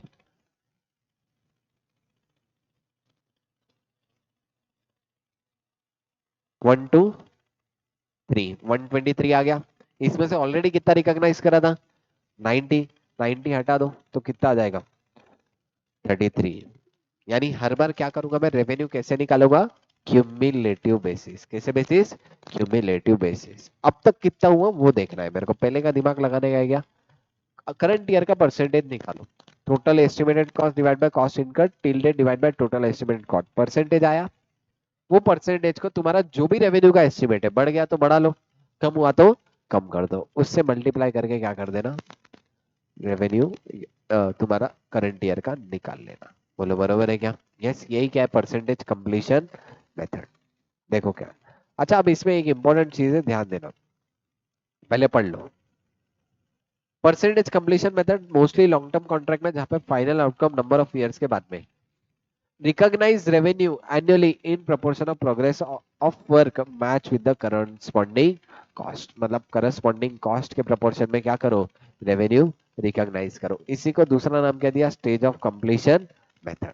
अच्छा, A7 में एक इंपॉर्टेंट चीज बोली हुई है, पीओसीएम मेथड कब लगाना? जब you can make the reasonable estimate of final outcome. इसकी तीन चार कंडीशन थी, फिक्स के लिए अलग है, कॉस्ट प्लस के लिए अलग है। याद आया क्या? यस। मेरे हिसाब से फिक्स के लिए 4, कॉस्ट प्लस के लिए 2। याद आ रहा क्या? ऐसा अगर तुम फाइनल आउटकम का रीजनेबली एस्टिमेट कर सकते, तभी कौन सी मेथड लगाना? पीओसीएम मेथड। देखो ध्यान दो, रीजनेबल एस्टिमेट का फाइनल आउटकम कैसे निकालेंगे? अब देखो मैं सिंपल इसका लॉजिकल बताता। पीओसीएम में फिक्स प्राइस में क्या क्या चाहिए तुम्हारे पास? देखो फॉर्मूला क्या था, cost income till date divide by total estimated cost, मतलब आज तक की कॉस्ट और फ्यूचर की कॉस्ट चाहिए क्या? यस। देखो ध्यान देना, cost, both cost to complete the contract और contract cost attributable and can be clearly identified and measured. मतलब एक तो अब तक की कॉस्ट चाहिए, cost attributable to the contract can be clearly identified and measured reliably, और फ्यूचर की cost, contract cost to complete the contract and stage of completion. ये दो चीजें चाहिए थी। अच्छा, बाद में जो परसेंटेज आया उसको किससे मल्टीप्लाई कर रहे थे? रेवेन्यू। तो क्या चाहिए? Total contract revenue can be measured reliable. उसके बाद एक AS10 की लाइन थी, AS10 की लाइन मैंने याद दिया था, it is probable that economic benefit associated with the contract will flow to the enterprise। बहुत सारे एएस में पढ़े थे ये लाइन। यस। क्या मेरे साथ एक और वालों, it is probable that economic benefit associated with the contract will flow to the enterprise। बची वाली तीन कंडीशन क्या है? Total revenue can be measured reliably, contract cost to complete the contract and stage of completion can be measured reliably, और क्या है? Contract cost attributable to the contract can be clearly identified and measured reliably. बोलो बराबर है क्या? Yes, ये चार condition satisfy तो मैं क्या बोलूंगा? फाइनल आउटकम एस्टिमेट कर सकता। कौन सी मेथड लगा सकता? पीओसीएम मेथड लगा सकता। अच्छा, कॉस्ट प्लस में टोटल रेवेन्यू चाहिए क्या? नहीं, सिर्फ क्या चाहिए अब तक की? कॉस्ट, मतलब contract cost attributable in the contract. यहाँ पे एक लाइन ऐड थी, वेदर और नॉट स्पेसिफिकली रियम्बर्सेबल। क्या लाइन थी? वेदर और not specifically reimbursable can be clearly identified and measured reliably. अच्छा, और पहली कंडीशन सेम है, it is probable that economic benefit of contract will flow to the enterprise. यहाँ पे टोटल रेवेन्यू नहीं चाहिए तो ये हट गया, और फ्यूचर की कॉस्ट नहीं चाहिए तो ये वाली कंडीशन हट गई। बोलो बोलो, यानी इसी में से दो कंडीशन आ गई। अच्छा, ये दोनों कंडीशन सेटिस्फाई तो मैं क्या बोलूंगा? फाइनल आउटकम मैं एस्टिमेट कर सकता, मतलब कौन सी मेथड लगाऊं? पीओसीएम मेथड लगाऊंगा। बोलो बराबर है? अरे बोलो रे। यस, ठीक है। अच्छा, अब एक चीज ध्यान देना, अगर पीओसीएम मेथड लगाया तो रेवेन्यू कैसे रिकॉग्नाइज करूंगा? प्रोपोर्शनेटली। बोलो बराबर है? लेकिन अगर पीओसीएम मेथड नहीं लगा रहा फिर क्या करूं? बोलो। फिर अपना एएस ने क्या बोला, अगर पीओसीएम मेथड नहीं लग रही ना, सिंपली क्या करो, जितना कॉस्ट उतनी रेवेन्यू। 10 करोड़ की कॉस्ट, 10 करोड़ रेवेन्यू। प्रॉफिट लगाएंगे क्या? नहीं। कोई भी मेथड रहने दो, रेवेन्यू कितना रिकॉग्नाइज करेंगे? जितना कॉस्ट है। कॉस्ट कितनी रिकॉग्नाइज करूंगा? जितनी कॉस्ट इनकर हुई। बोलो बराबर है? कॉस्ट कितनी रिकॉग्नाइज करूंगा? जितनी कॉस्ट इनकर हुई। रेवेन्यू कितना रिकॉग्नाइज करूंगा? जितना कॉस्ट है। बोलो, रेवेन्यू कितना रिकॉग्नाइज करूंगा? जितनी कॉस्ट है। बोलो पक्का? क्लियर है क्या? बोलो रे। यस। अच्छा, अब इसमें ध्यान देना, एक वेरी वेरी इंपॉर्टेंट कंडीशन है।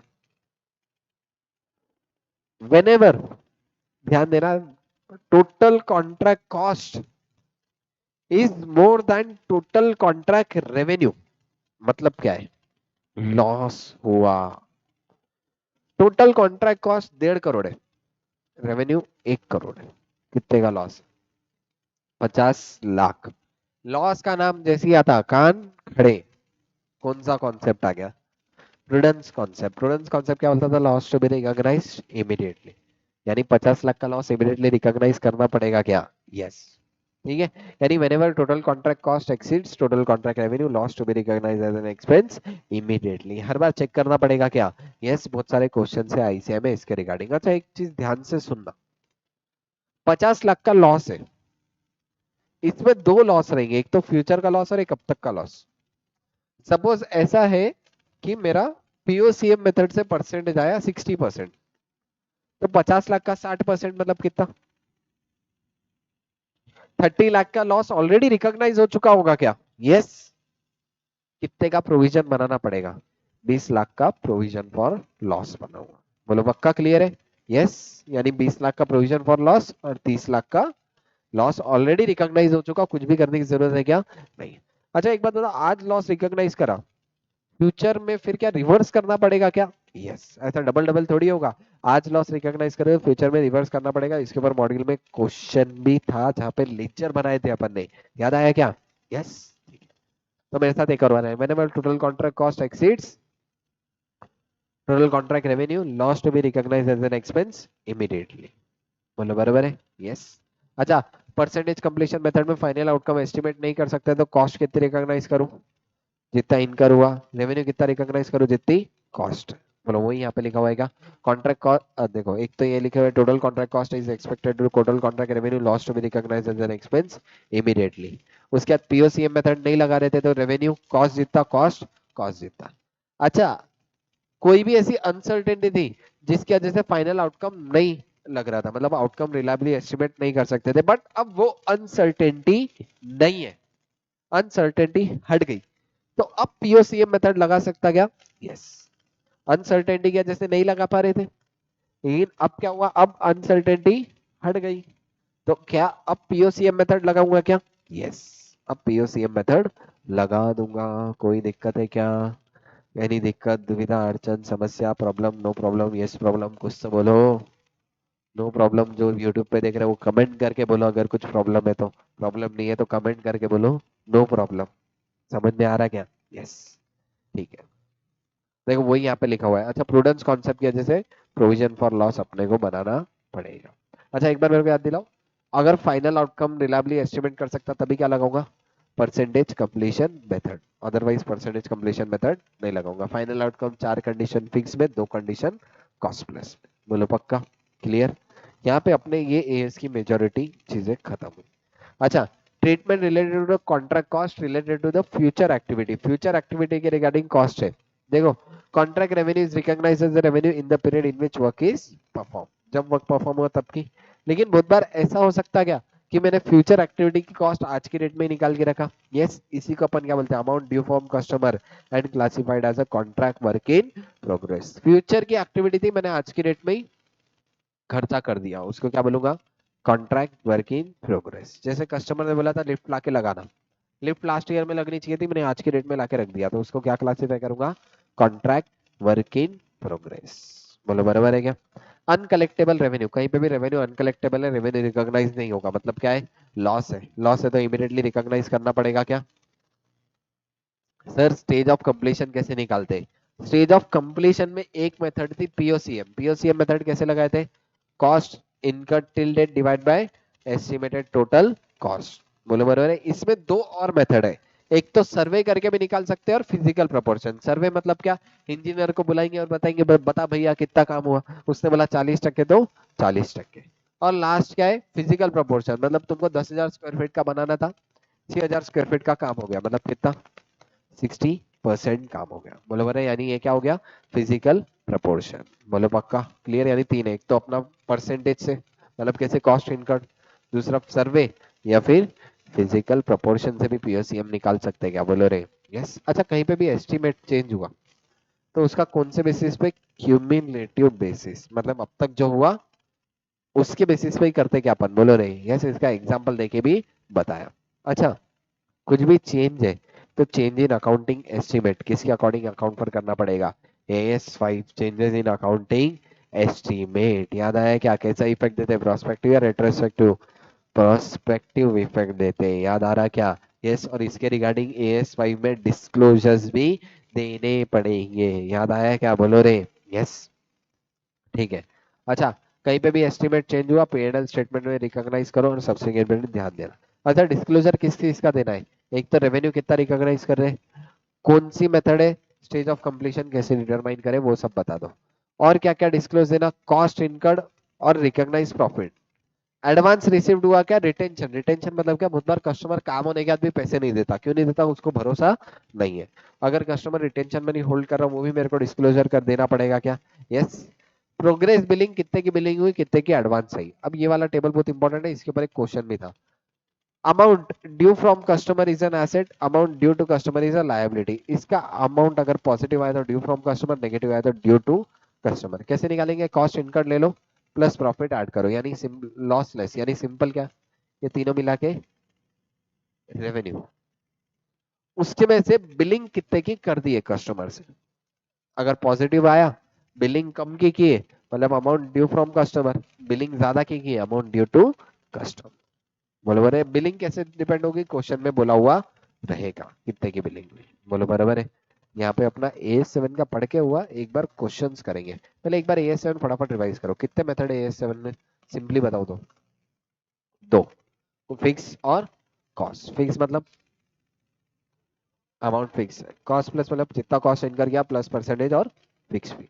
बोलो बराबर है। अच्छा, इसमें कौन सी परसेंटेज कंप्लीशन मेथड, जितना कॉस्ट इनकर हुआ उतना रेवेन्यू। कैसे निकालेंगे, cost incur divide tilde divide by total estimated cost. अच्छा, जब भी परसेंटेज से मल्टीप्लाई कर रहे हैं क्यूमुलेटिव बेसिस पे देखते रहना। अच्छा, उसके बाद कब पीओसीएम मेथड लगाऊंगा, जब फाइनल आउटकम का एस्टिमेट कर सकते हैं। इसमें चार, इसमें दो। इसमें चार क्या था, total revenue, it is probable that future economy में contract will flow to the enterprise. और दो कंडीशन क्या थी, एक तो फ्यूचर की कॉस्ट, मतलब contract cost to complete the contract and stage of completion, और लास्ट क्या था, contract cost attributable to the contract. इसी में से दो कंडीशन इधर लिया, एक तो मतलब किसमें कॉस्ट प्लस में लिया, एक तो इट इज प्रोबेबल वाली, और दूसरी कौन सी लिया, अब तक की cost, cost incurred till date whether और नॉट स्पेसिफिकली रियम्बर्सेबल। तो फाइनल आउटकम का रिलायबल एस्टिमेट कर सकते हैं कि नहीं, पता नहीं लग गया। अगर कर सकते तो परसेंटेज कंप्लीशन लगाओ, नहीं कर सकते तो कितना, जितना रेवेन्यू उतनी कॉस्ट, और कॉस्ट तो जितना कॉस्ट इनकर हुआ उतना ही रिकॉग्नाइज कर लेना। बोलो बने। अच्छा, कहीं पे भी total contract cost exceeds total contract revenue lost में recognize as an expense immediately. इसमें दो लॉस है, एक अब तक का और आगे का। आगे वाले के लिए क्या बनूंगा, प्रोविजन, और प्रोविजन फ्यूचर ईयर में क्या हो जाएगा, रिवर्स। और इनिशियली स्टार्ट किससे किए थे, कब एक को अलग अलग, कब एक को एक, और कब एडिशनल को सेपरेट। इसका भी एक बार समरी देंगे, कब अलग मानूंगा, separate proposal, separate negotiation, able to accept और रिजेक्ट, और लास्ट क्या था, cost and revenue can be each asset identified. क्या उसके बाद क्या था, single package negotiated, single package, single proposal एक साथ बना रहे। उसके बाद क्या था, हाँ, contract are perform in a continuous sequence, बोलो बोले रे। उसके बाद कब एडिशनल को अलग मानूंगा, एक तो क्या है, डिजाइन टेक्नोलॉजी फंक्शन और देयर अल्टीमेट पर्पस और यूज, और दूसरी कंडीशन क्या थी, ओरिजिनल कॉस्ट आइडेंटिफाई होना। Original price of contract is negotiated without regard to the original contract price, if with regard है तो एडिशनल को सेपरेट नहीं मानूंगा। बोलो बराबर है, यस और नो, यस, ठीक है। चलो आ जाओ, कुछ क्वेश्चन है। 2 मिनट का ब्रेक लेके करेंगे क्या क्वेश्चन,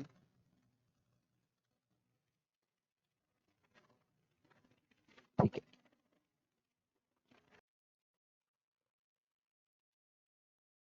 AS7 के एडिशनल क्वेश्चंस करते हैं। अच्छा तुम देखेंगे मेजोरिटी AS7 के अच्छे खासे क्वेश्चन है, यानी आ सकता। ठीक है चलो आ जाओ। सबसे पहले सजेस्टेड आंसर मई 2024 का question number 3A, question number भी डाला हुआ है ताकि तुमको क्रॉस रेफरेंस के लिए चेक करना पड़े तो कर सकते हो।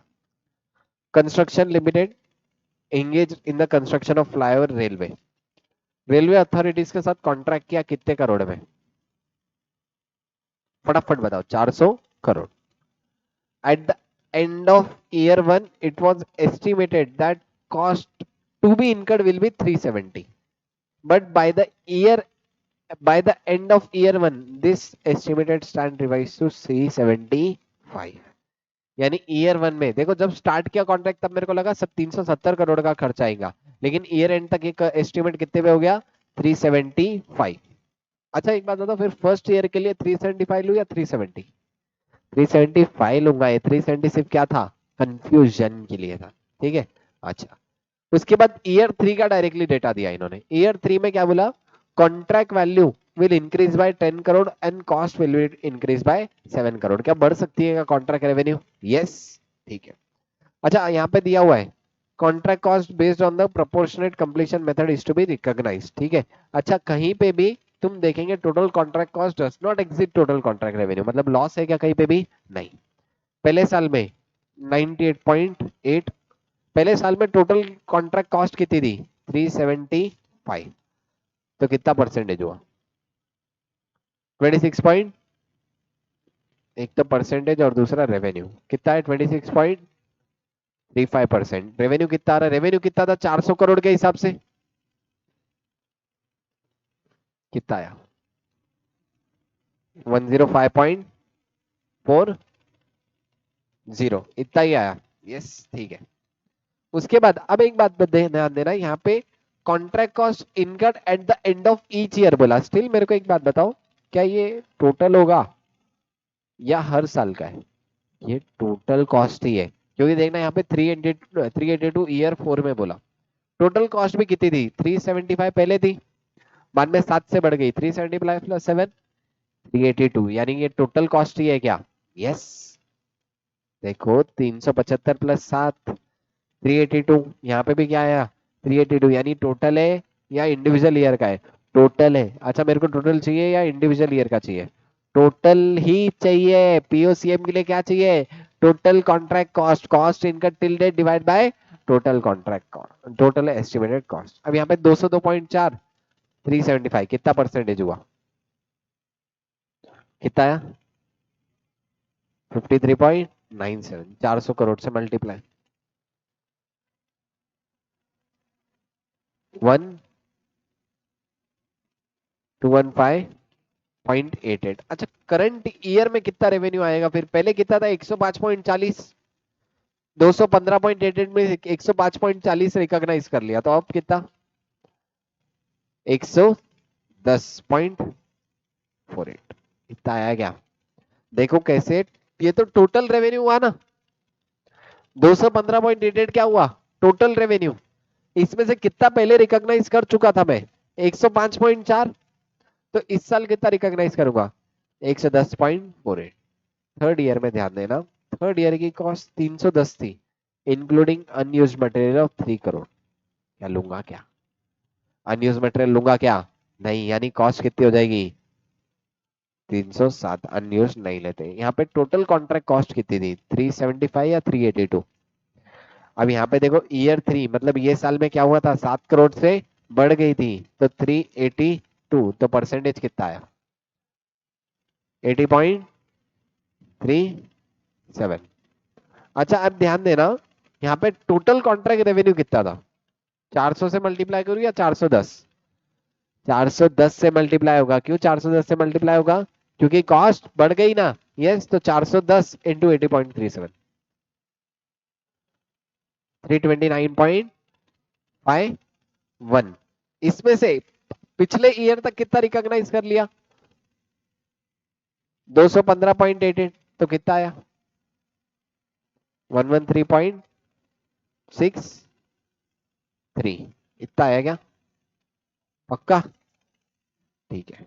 उसके बाद लास्ट ईयर में तो 382 पूरा खर्चा हो गया, कितना आ जाएगा 100%, कितना रेवेन्यू रिकॉग्नाइज करना चाहिए 410, तो बैलेंस पूरा रिकॉग्नाइज कर लूंगा कितना,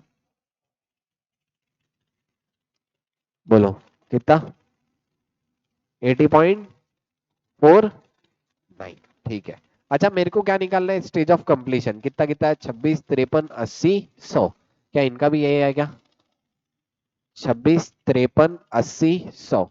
और मेरे को प्रॉफिट निकालना है, प्रॉफिट कैसे निकालूंगा रेवेन्यू माइनस कॉस्ट, रेवेन्यू है 105 माइनस 98.8, कितना आ रहा प्रॉफिट फटाफट बताओ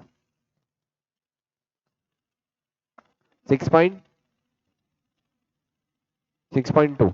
अच्छा जो ऑनलाइन देख रहे हैं तुमको भी कैलसी लेके चेक करते जाना है कि इतना इतना आंसर आ रहा है, नहीं सिर्फ बैठ के देखना नहीं है, ठीक है। उसके बाद 110, अब देखो सेकेंड ईयर में कितना रेवेन्यू रिकॉग्नाइज हुआ 110, सेकेंड ईयर की कॉस्ट कितनी थी 202 थी क्या, दोनों का डिफरेंस कितना था, दोनों का डिफरेंस सेकेंड ईयर की कॉस्ट कितनी थी 103.6 माइनस 110.48, 6.8886 जो भी है वॉट एवर।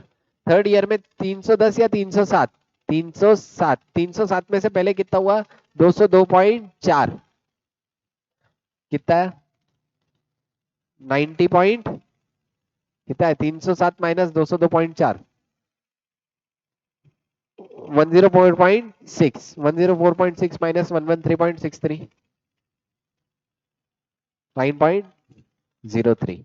उसके बाद 382 माइनस 307 या 310, 307, 382 माइनस 307 75 माइनस 80.49 5.49 आया क्या इतना, क्या इनका भी इतना ही आया क्या 6.60, ठीक है 6.88 9.0304 वही राउंडिंग ऑफ डिफरेंस, और लास्ट क्या है 5.4849। इन्होंने ईयर वाइज बनाए, तुम ऐसा भी बना सकते ईयर 1 2 3 4 लेके कॉस्ट रेवेन्यू या ऐसा भी ईयर 1 2 3 4 कॉन्ट्रैक्ट रेवेन्यू कॉस्ट और प्रॉफिट। बोलो बराबर है क्या, अरे बोलो रे, यस। खाली क्या था कॉन्ट्रैक्ट रेवेन्यू करंट ईयर का, कॉस्ट भी करंट ईयर की लेना, यहाँ पे क्यूमुलेटिव दिया है मतलब पिछले साल में माइनस करना पड़ेगा क्या, यस। और एक इंपॉर्टेंट पॉइंट था ये मटेरियल अनयूज्ड वाला, बोलो समझा, पक्का। क्या जमेगा अगर ये क्वेश्चन तुम्हारे अटेम्प्ट में आया तो 5 मार्क को जमेगा क्या, मई में आया था, क्या चाहते हो क्या रिपीट हो, हाँ या ना तो बोलो, ठीक है। चलो क्वेश्चन नंबर 5, 4 हो गया ना, अच्छा नहीं हुआ 4। Following data is provided by messrs Raj construction company, contract price कितना है 85 lakh, material issued for 21, out of which material costing 4 lakh is still unused, मतलब कितना लो 21 या 17, 17। Labour expense 16 lakh, out of 1 lakh is still unpaid, 16 लो या 15, 16 ही भाई, unpaid से क्या लेना देना, 16 लाख का इनकर हुआ 1 लाख अनपेड हुआ, लेना देना है क्या, यहाँ कंफ्यूज नहीं होना। स्पेसिफाइड कॉन्ट्रैक्ट कॉस्ट लूंगा क्या, यस, सब कॉन्ट्रैक्ट कॉस्ट 7 लाख, इसमें से एडवांस पे किया 4 लाख, एडवांस पे किया, लेना देना है क्या? नहीं। कितने का एग्जीक्यूट हुआ? 7 लाख का एग्जीक्यूट हुआ। कितनी हो गई टोटल कॉस्ट? 17, 16, 5, 7, 45। आगे कितना लगने वाला है? 35। 45 प्लस 35, 80। Contract price 85। क्या लॉस है क्या? नहीं है। कॉन्ट्रैक्ट प्राइस 85, कॉस्ट है 80, लॉस है क्या? नहीं है। परसेंटेज निकालो कितना हुआ? 45/80, 56.25 मल्टीप्लाई बाय 85, 47 पॉइंट आएगा इतना, 478125 आएगा। हीरो, हीरो और हीरोइनो आया। जम रहा है क्या? इजी है। आरटीबी में 2024 क्वेश्चन नंबर 15 जमा। पक्का? आगे बढ़ू? आका डाउट, डाउट है तो बोलते जाओ। डाउट है? चलो, लास्ट है। मेहता जी has undertaken bridge construction contract wherein bridge will be constructed in 3 year, 3 साल में ब्रिज बनेगी। इनिशियल कॉन्ट्रैक्ट रेवेन्यू 900 था, कॉस्ट कितनी थी? 800। मतलब मेरा फर्स्ट ईयर में एस्टिमेट था 800 और 900 का। ईयर 1 में क्या हुआ? कॉन्ट्रैक्ट कॉस्ट 805 हो गई और कॉस्ट इनकर्ड हुई 161। ठीक है। अच्छा, ईयर 2 में कॉन्ट्रैक्ट कॉस्ट 584 हो गया, लेकिन रेवेन्यू कितने बढ़ा? 20 से। कॉस्ट कितनी बढ़ी? 15 से। Last year total revenue cost incurred हुआ 820। कुछ भी बड़ा कम हुआ क्या? नहीं। अच्छा, यहाँ पे एक चीज है, year 2 include 10 crore use for the material site to be completed in year 3। मतलब 10 करोड़ का अनयूज्ड मटेरियल है ईयर 2 में। 584 में से क्या कर दूंगा? लेस कर दूंगा। अब परसेंटेज निकालो पहले, ईयर 1, 2, 3 के। 1, 2, 3 का परसेंटेज बताओ। देखो कितना? 805, 161, 161/805 कितना? फर्स्ट ईयर में कितना है? 20%। सेकेंड ईयर में देखो 584, लेकिन 584 में से कितना लेस करना था? 10, यानी कितना आ जाएगा? 574। डिवाइड कितने करूं? 805 प्लस कॉस्ट भी बढ़ी कितने से? 15। 820 से 574/820, 70% लास्ट ईयर में, 100%। अच्छा, रेवेन्यू बता दो चलो, कितना था कॉन्ट्रैक्ट रेवेन्यू? 900। 900 का 20%, 180। बोलो बराबर है। ईयर 2 में कॉन्ट्रैक्ट रेवेन्यू 20 से बढ़ गया, कितना हो गया? 920। 920 का 70%, 644। और लास्ट ईयर में आ जाएगा 920। इंडिविजुअल ईयर का बताओ। 180 फर्स्ट ईयर, ईयर 2 में 644 माइनस 180, 464। ईयर 3 में 920 माइनस 644, 276। 180, 464 और 276, इतना आया क्या? देखो इनका भी इतना ही आएगा। अच्छा, अपना 20, 70, 100, क्या ये मैच हुआ? उसके बाद हर साल का निकाला इन्होंने। अच्छा, अपना कितना कितना है प्रॉफिट? कितना है? 180, 464, 276 का निकाला इन्होंने। हाँ,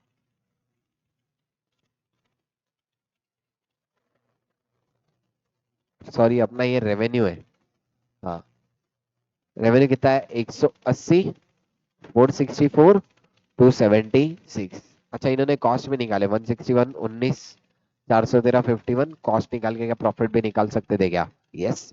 अच्छा, ये क्वेश्चन में अलग फॉर्मेट में प्रेजेंट किया, ऊपर वाले क्वेश्चन में अलग फॉर्मेट में प्रेजेंट किया। क्या दोनों भी फॉर्मेट एक्सेप्टेबल रहेंगे क्या? दोनों आईसीआई के फॉर्मेट है, दोनों भी फॉर्मेट एक्सेप्टेबल रहेंगे, कोई भी फॉर्मेट में कर सकते हैं। इन्होंने करंट ईयर का भी निकाले, अप टू डेट और recognise in the prior period. कैसे लिए? 180 का 180, 161 का 161, प्रॉफिट 19 का 19। 644 टोटालिटी में, अपना भी 644 आया था क्या? देख लो, 644 दिखा क्या? यस। इसमें से कितना माइनस किया अपन ने भी? 180, तो 464 आया। वही बेसिस पे एक्सपेंसेस भी निकाल लिए, रेवेन्यू आ गया। अच्छा, अपना भी देखो, 920 में से क्या माइनस करे थे? 644। इन्होंने भी 920 लिए, 644 माइनस 276 की। प्रेजेंटेशन के टेक्निक है, कैसे भी प्रेजेंट कर सकते हैं, कोई दिक्कत है क्या इसमें? पक्का? समझा? अरे यस और नो? Last question. आरटीपी जनवरी 2025, मतलब कौन सा? हमारा, ठीक है। अच्छा बोलते हुए अच्छा लग रहा है क्या? हमारा अटेम्प्ट आ गया बस सर, ठीक है। चलो आ जाओ। Rose construction cost incurred up to 31 March 4 crore, estimated cost to complete the contract 6 crore, escalation cost was by 5% on contract price fixed था 12 crore with an escalation clause, hence contract price कितने से इंक्रीज हुआ? 5%। मेरे को बताओ सबसे पहले कितना परसेंटेज, कितना मेरा रेवेन्यू रहेगा? कितने से बढ़ाना है? 5% से। 12 करोड़ पहला था, 12 crore plus 5% escalation clause, 12.6 crore. क्या कॉस्ट बढ़ेगी क्या? नहीं बढ़ेगी भाई, escalation in cost was by 5%। Contract price के बारे में बताया, कॉस्ट बढ़ने के बारे में बताया क्या? नहीं, ये तो ईयर एंड का ही एस्टिमेट है, ये बढ़ाने की जरूरत है क्या? नहीं है, यही गड़बड़ करेंगे। ए स्क्वायर एक्सीडेंटल एरिया मार्क करना, ध्यान दो। एस्केलेशन कॉस्ट सिर्फ किसके लिए दिया था? प्राइस के लिए। कॉस्ट का एस्टिमेट तो करेक्ट ही होगा क्या? यस। इसके पहले वाले क्वेश्चन में क्या बोला हुआ था? अलग से दिया था, कॉस्ट का अलग दिया, रेवेन्यू का अलग दिया, कॉस्ट का अलग दिया, रेवेन्यू का अलग दिया। यहाँ पे ये रेवेन्यू के बारे में ही बता रहा। कॉस्ट बढ़ाएंगे क्या? टोटल कॉस्ट नहीं, तो 12.6 है। अच्छा कितना परसेंट काम हुआ? 4/6 कितना? 40% काम हुआ, तो 12.6 का 40%। कैसा आका? 4 करोड़ इनकर हुआ, 6 करोड़, कितना हो गया? 10 को टोटल कॉस्ट, 4/10, 40%, तो 12.6 का 40%, 5 इनका भी वही आया क्या? और प्रॉफिट अलग से 1.04 निकाल लिए। बोलो जमा क्या? बोलो यस और नो। यस, मैंने वही एक्सीडेंटल मार्क करा है, यहाँ गड़बड़ नहीं करना खाली, ठीक है। एस्केलेशन क्लॉज रेवेन्यू के लिए, कॉस्ट के लिए है क्या? नहीं। समझा? आगे बढ़ू। यहाँ पे AS7 के सब क्वेश्चन खत्म होते हैं। अब मैं बताऊं मॉड्यूल से तुमको क्या करने की जरूरत है कंपलसरी आज घर पे जाके। कंपलसरी घर पे जाके मॉड्यूल में दो, एक डिस्क्लोजर वाला क्वेश्चन देखो, जहाँ पे amount to be receive from customer, amount due to customer और अमाउंट ड्यू फ्रॉम कस्टमर का एक क्वेश्चन है, वो एक क्वेश्चन करना है। और घर पे जाके एक लॉस वाला क्वेश्चन देखना। कौन सा वाला? लॉस। इसमें दो है, एक जगह पे ICI प्रोविजन फॉर लॉस बनाना भूल गया था, मेरे को याद है। वो वाला क्वेश्चन भी देखना, जहाँ पे प्रोविजन फॉर लॉस बना है वो भी देखना, ठीक है। यानी एक तो लॉस का क्वेश्चन और डिस्क्लोजर, ये दो क्वेश्चन घर पे जाके क्वेश्चन बैंक में से देखने पड़ेंगे। बोलो बराबर है? यस। आगे बढ़ू, आ जाओ लास्ट AS9। AS9 क्या है? Revenue recognition. कंस्ट्रक्शन कॉन्ट्रैक्ट का रेवेन्यू रिकॉग्निशन देख लिए क्या? यस। किसका रेवेन्यू रिकॉग्निशन बचा? बाकी सब गुड्स का। बोलो बराबर है? AS9 कहाँ कहाँ लगेगा फटाफट बताओ मेरे को। Sale of goods, rendering of services, interest, royalty, dividend. कहाँ कहाँ लगेगा? Sale of goods, rendering of services, interest, royalty, dividend. ये AS की कॉमन बात बताता। ये पूरे AS में कहीं पे भी ऐसा है कि रेवेन्यू मिलेगा नहीं।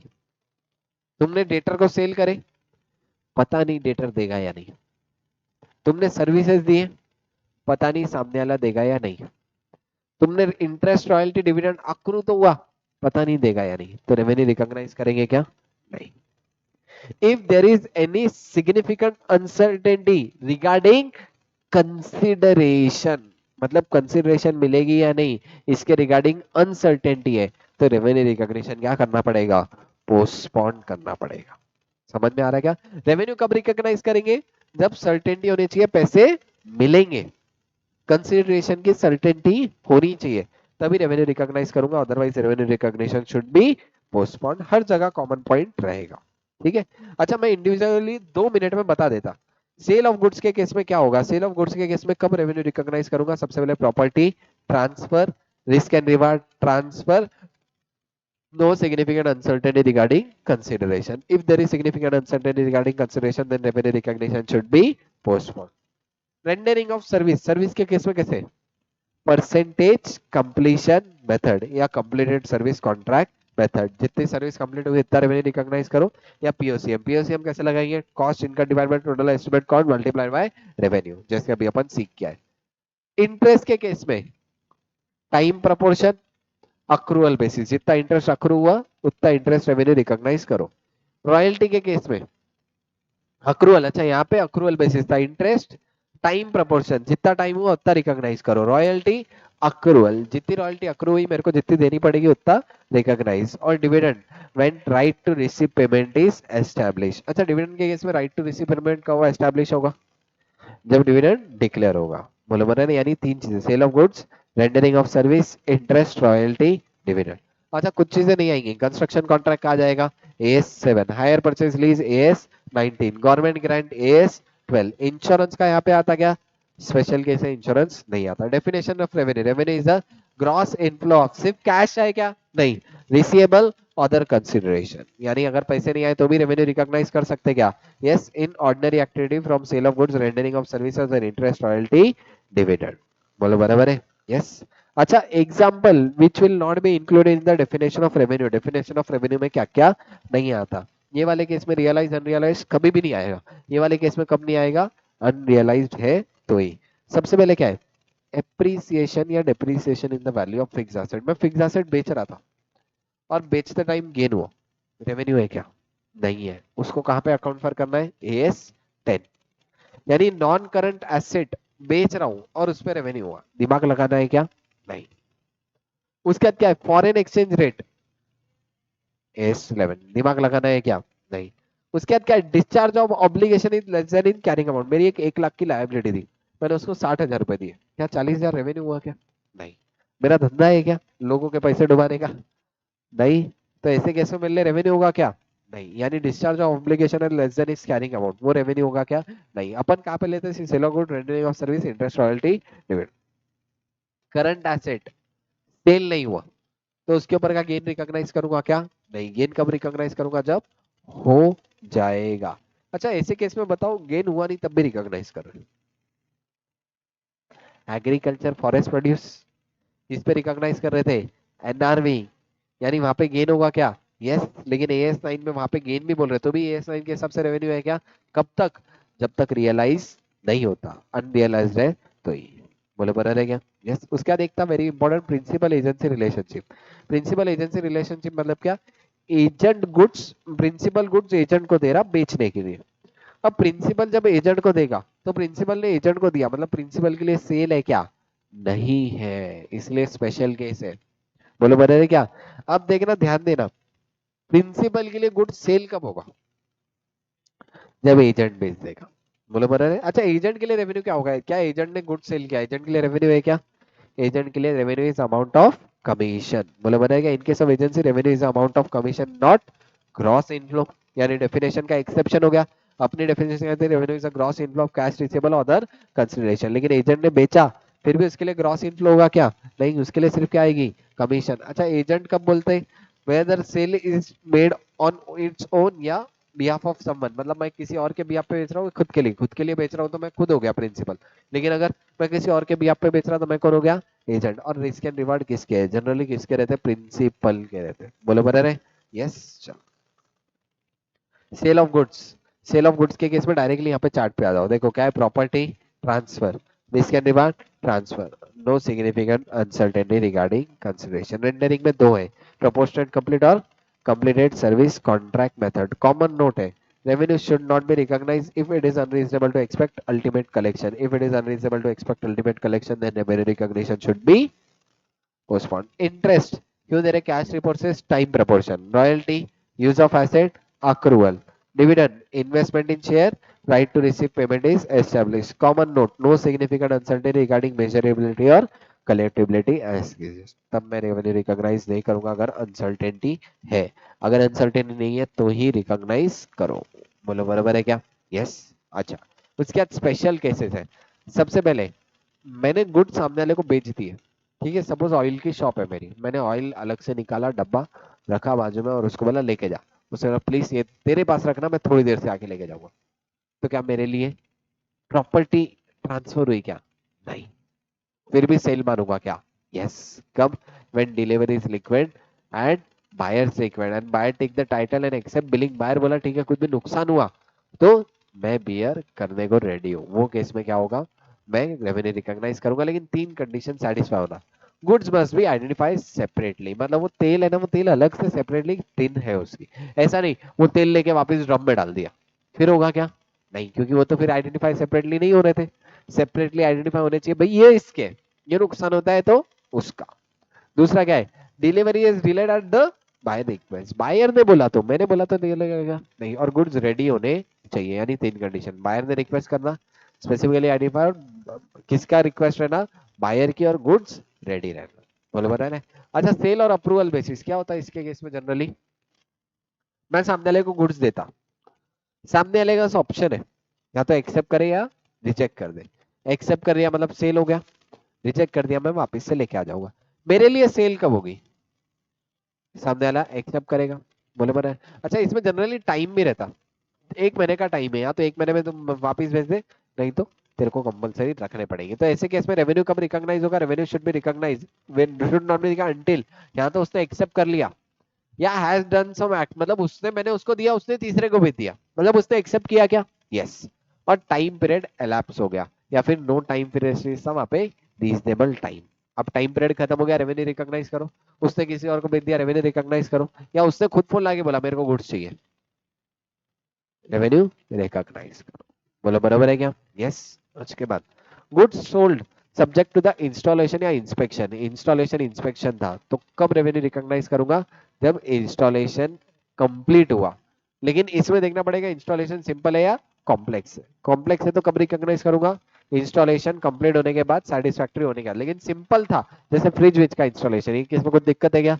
वो केस में गुड्स बेचते ही रिकॉग्नाइज कर लो। सेल और रीपर्चेस एग्रीमेंट मतलब क्या, मेरे को अभी पैसे की जरूरत है, मैंने क्या करा, मैं तेरे को गुड्स बेचता, तेरे से वापस से 2 महीने बाद खरीद लूंगा, ऐसे केस में सेल करना क्या मेरे लिए sale of goods revenue treat करना है क्या, नहीं, even if property transfer risk and reward transfer consideration आ गया, फिर भी रेवेन्यू ट्रीट करना है क्या, नहीं, क्योंकि it is a financing arrangement, और फाइनेंसिंग अरेंजमेंट में क्या रिकॉग्नाइज करूंगा, इंटरेस्ट रिकॉग्नाइज करूंगा, सेल मानूंगा क्या, नहीं, क्योंकि अपना एएस लॉजिकल वे से वर्क करेगा, रियलिटी देखेगा, लॉजिकल, लॉजिक क्या है भाई, ये सेल है क्या, नहीं, कौन सा अरेंजमेंट है, फाइनेंसिंग अरेंजमेंट, तो ऐसे केस में करो financing arrangement, no sale recognise, borrowing treat करूंगा, बोरोइंग कॉस्ट रिकॉग्नाइज करूंगा, बोले बरे, यानी लोन ट्रीट करो, जब बेचा उसको लोन ट्रीट करो, ठीक है, फिर जब खरीदा, जनरली महंगे पे खरीदेगा क्योंकि इंटरेस्ट बढ़ा हुआ रहेगा ना, तो जो खरीदा उसको लोन रिपेमेंट और तुम्हारा इंटरेस्ट रिकॉग्नाइज करना, ठीक है। अच्छा, ट्रेड डिस्काउंट रिकॉर्ड रिकॉर्ड करेंगे क्या, नहीं, trade discount are never recorded, cash discount record करते क्या, yes, trade discount and volume rebate are not in cast with the definition of revenue, उसको डायरेक्टली रेवेन्यू से कम कर दो, रिकॉर्ड करना है क्या, नहीं, क्या कैश डिस्काउंट अलग से रिकॉर्ड करना है क्या, yes, cash discount should not B give deducted in determining revenue, मतलब ट्रेड डिस्काउंट है तो डिडक्ट करना पड़ेगा, कैश डिस्काउंट है तो डिडक्ट करने की जरूरत नहीं है। कंसाइनमेंट सेल मतलब एजेंट के ऐसा ही था, कंसाइनमेंट सेल मतलब क्या, consignment sale is where delivery is made, revenue कब रिकॉग्नाइज करूंगा, जब तक थर्ड पार्टी को नहीं बेच जाता, मतलब जब तक एजेंट नहीं बेचता तब तक मैं रेवेन्यू रिकॉग्नाइज करूंगा क्या, नहीं। अच्छा, इसमें दो एक्सपोर्ट के केस में बताया था, एफओबी और कॉस्ट इंश्योरेंस फ्रेट, मतलब एफओबी मतलब क्या था, अब मैं एक्सपोर्ट कर रहा हूं इंडिया से यूएसए या इंडिया से दुबई, एफओबी में क्या होगा, मैंने इंडियन पोर्ट पे माल चढ़ा दिया, मेरी रिस्पॉन्सिबिलिटी खत्म, समुद्र में डूब गए, इसका नुकसान उसका। लेकिन सीआईएफ में क्या होगा, जब तक सामने वाले के पोर्ट में नहीं पहुंचेगा तब तक की रिस्पॉन्सिबिलिटी मेरी, इसी को क्या बोलते हैं, कॉस्ट इंश्योरेंस फ्रेट। तब देखो एफओबी के केस में कब मैं रेवेन्यू रिकॉग्नाइज करूं, जब पोर्ट पे चढ़ गए, सीआईएफ में कब रिकॉग्नाइज करूंगा, जब सामने वाले के पोर्ट पे पहुंच गए, बोलो पक्का क्लियर है, यस। देखो, recognise when goods are shipped, recognise when reach port of entry. Subscription model, Netflix याद आया क्या, यस, ईयर बेसिस पे, जितने साल का था तब से। अच्छा, एक क्वेश्चन था जहाँ पे 31 मार्च को लिया मैंने नेटफ्लिक्स, तो कब रिकॉग्नाइज, जीरो, पूरा का पूरा नेक्स्ट ईयर, टाइम प्रपोर्शन, जितने महीने, अगर मैं 1 महीना यूज करता तो 1 महीने का, एक भी महीना यूज किया क्या, तो पूरा का पूरा एडवांस में होगा, अगले साल रेवेन्यू रिकॉग्नाइज करूंगा, बोलो बराबर है। इंश्योरेंस एजेंसी कमीशन कब रिकॉग्नाइज करूंगा, रिन्यूअल डेट पे या जब पॉलिसी मैच्योर हो गई। एडवर्टाइजमेंट कमीशन जब सर्विस कंप्लीट हो गई। हायर परचेज अग्रीमेंट, अब हायर परचेज में क्या होता है, ओनरशिप लास्ट डेट पे ट्रांसफर हो रही, property transfer risk and reward, property तो ट्रांसफर नहीं, मतलब लास्ट डेट पे हुई, तो लेकिन फिर भी डे वन से रेवेन्यू रिकॉग्नाइज करूंगा क्या, yes, revenue recognize when the goods are delivered. अच्छा, common note, effect of uncertainty on revenue recognition, कहीं पे भी अल्टीमेट कलेक्शन पता नहीं है, लैक है, तो revenue recognition should be postpone. Uncertainty हट गई तो फिर रेवेन्यू रिकॉग्नाइज कर सकता है क्या? यस, अनसर्टेनिटी है तो revenue recognition should be postpone. Disclosure कब दूं? गड़बड़ के केस में, मतलब जब जब रेवेन्यू रिकॉग्निशन पोस्टपोन हुआ क्या देना चाहिए? डिस्क्लोजर देना चाहिए। चलो आ जाओ।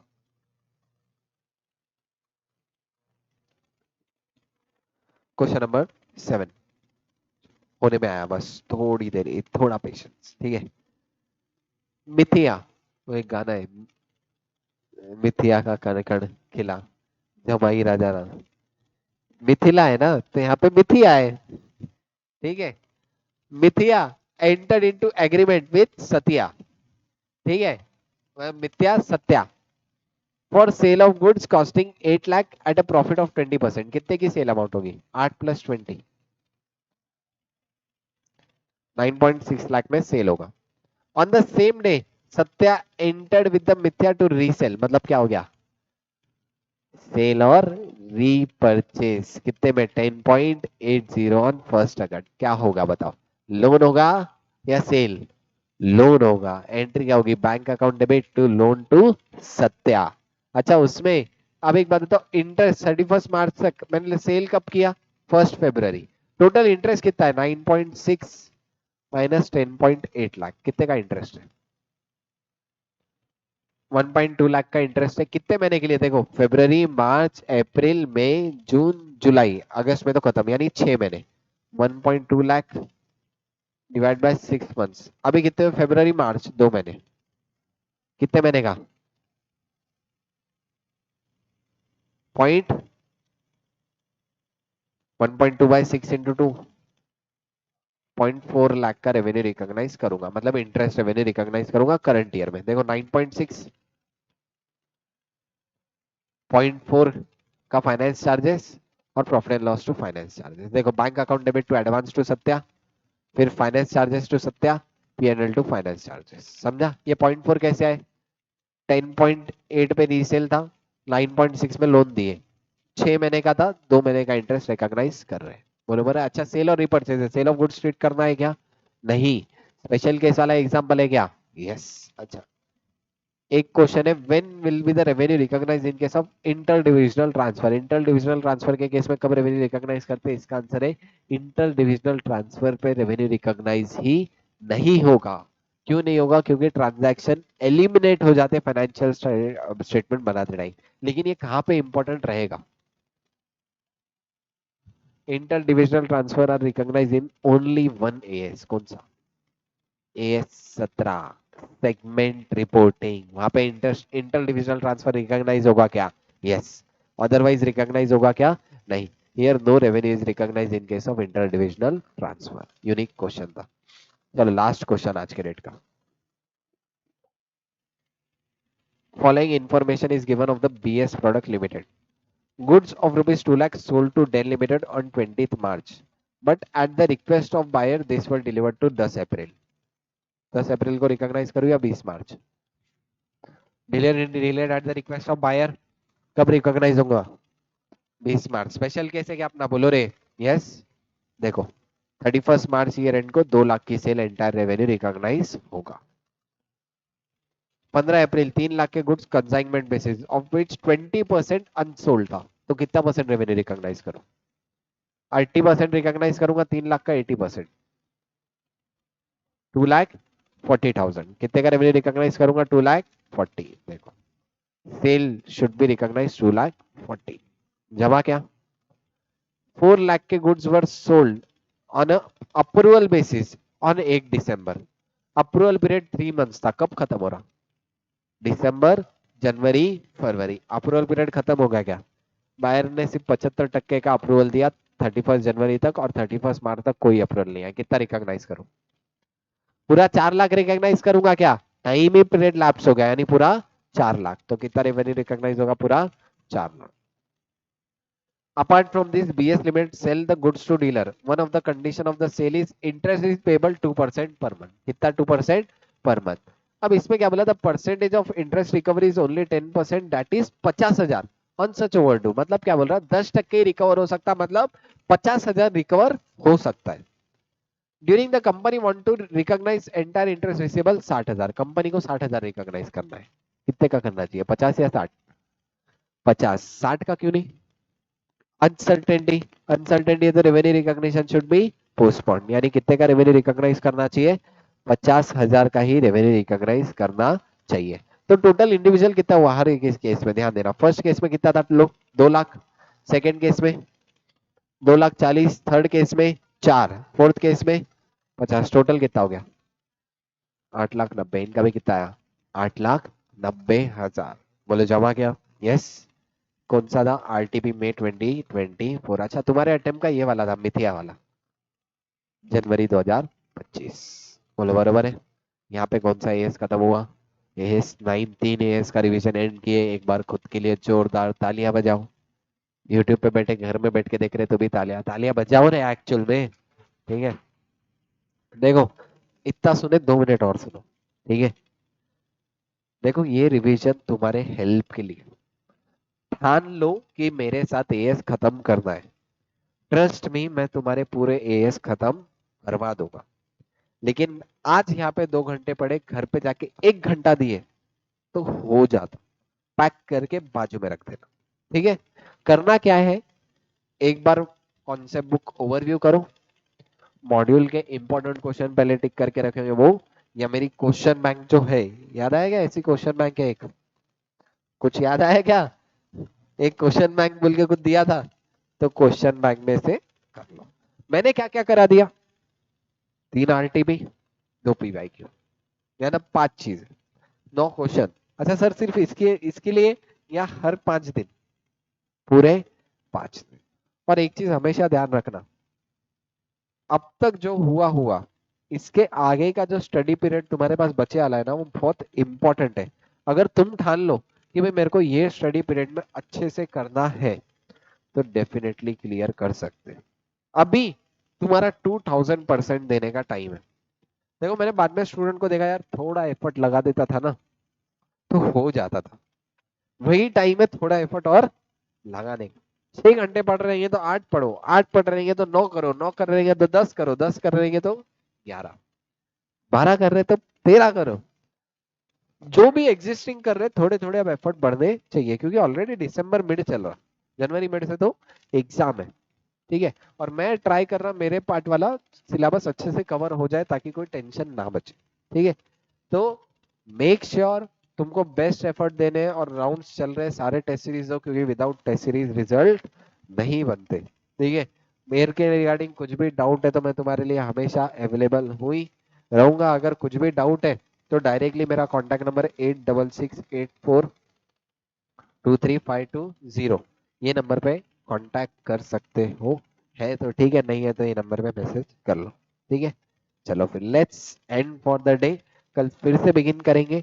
कल का अपना टारगेट क्या रहेगा, 10, 26, 28, क्या क्या टारगेट रहेगा, 10, 26, 28।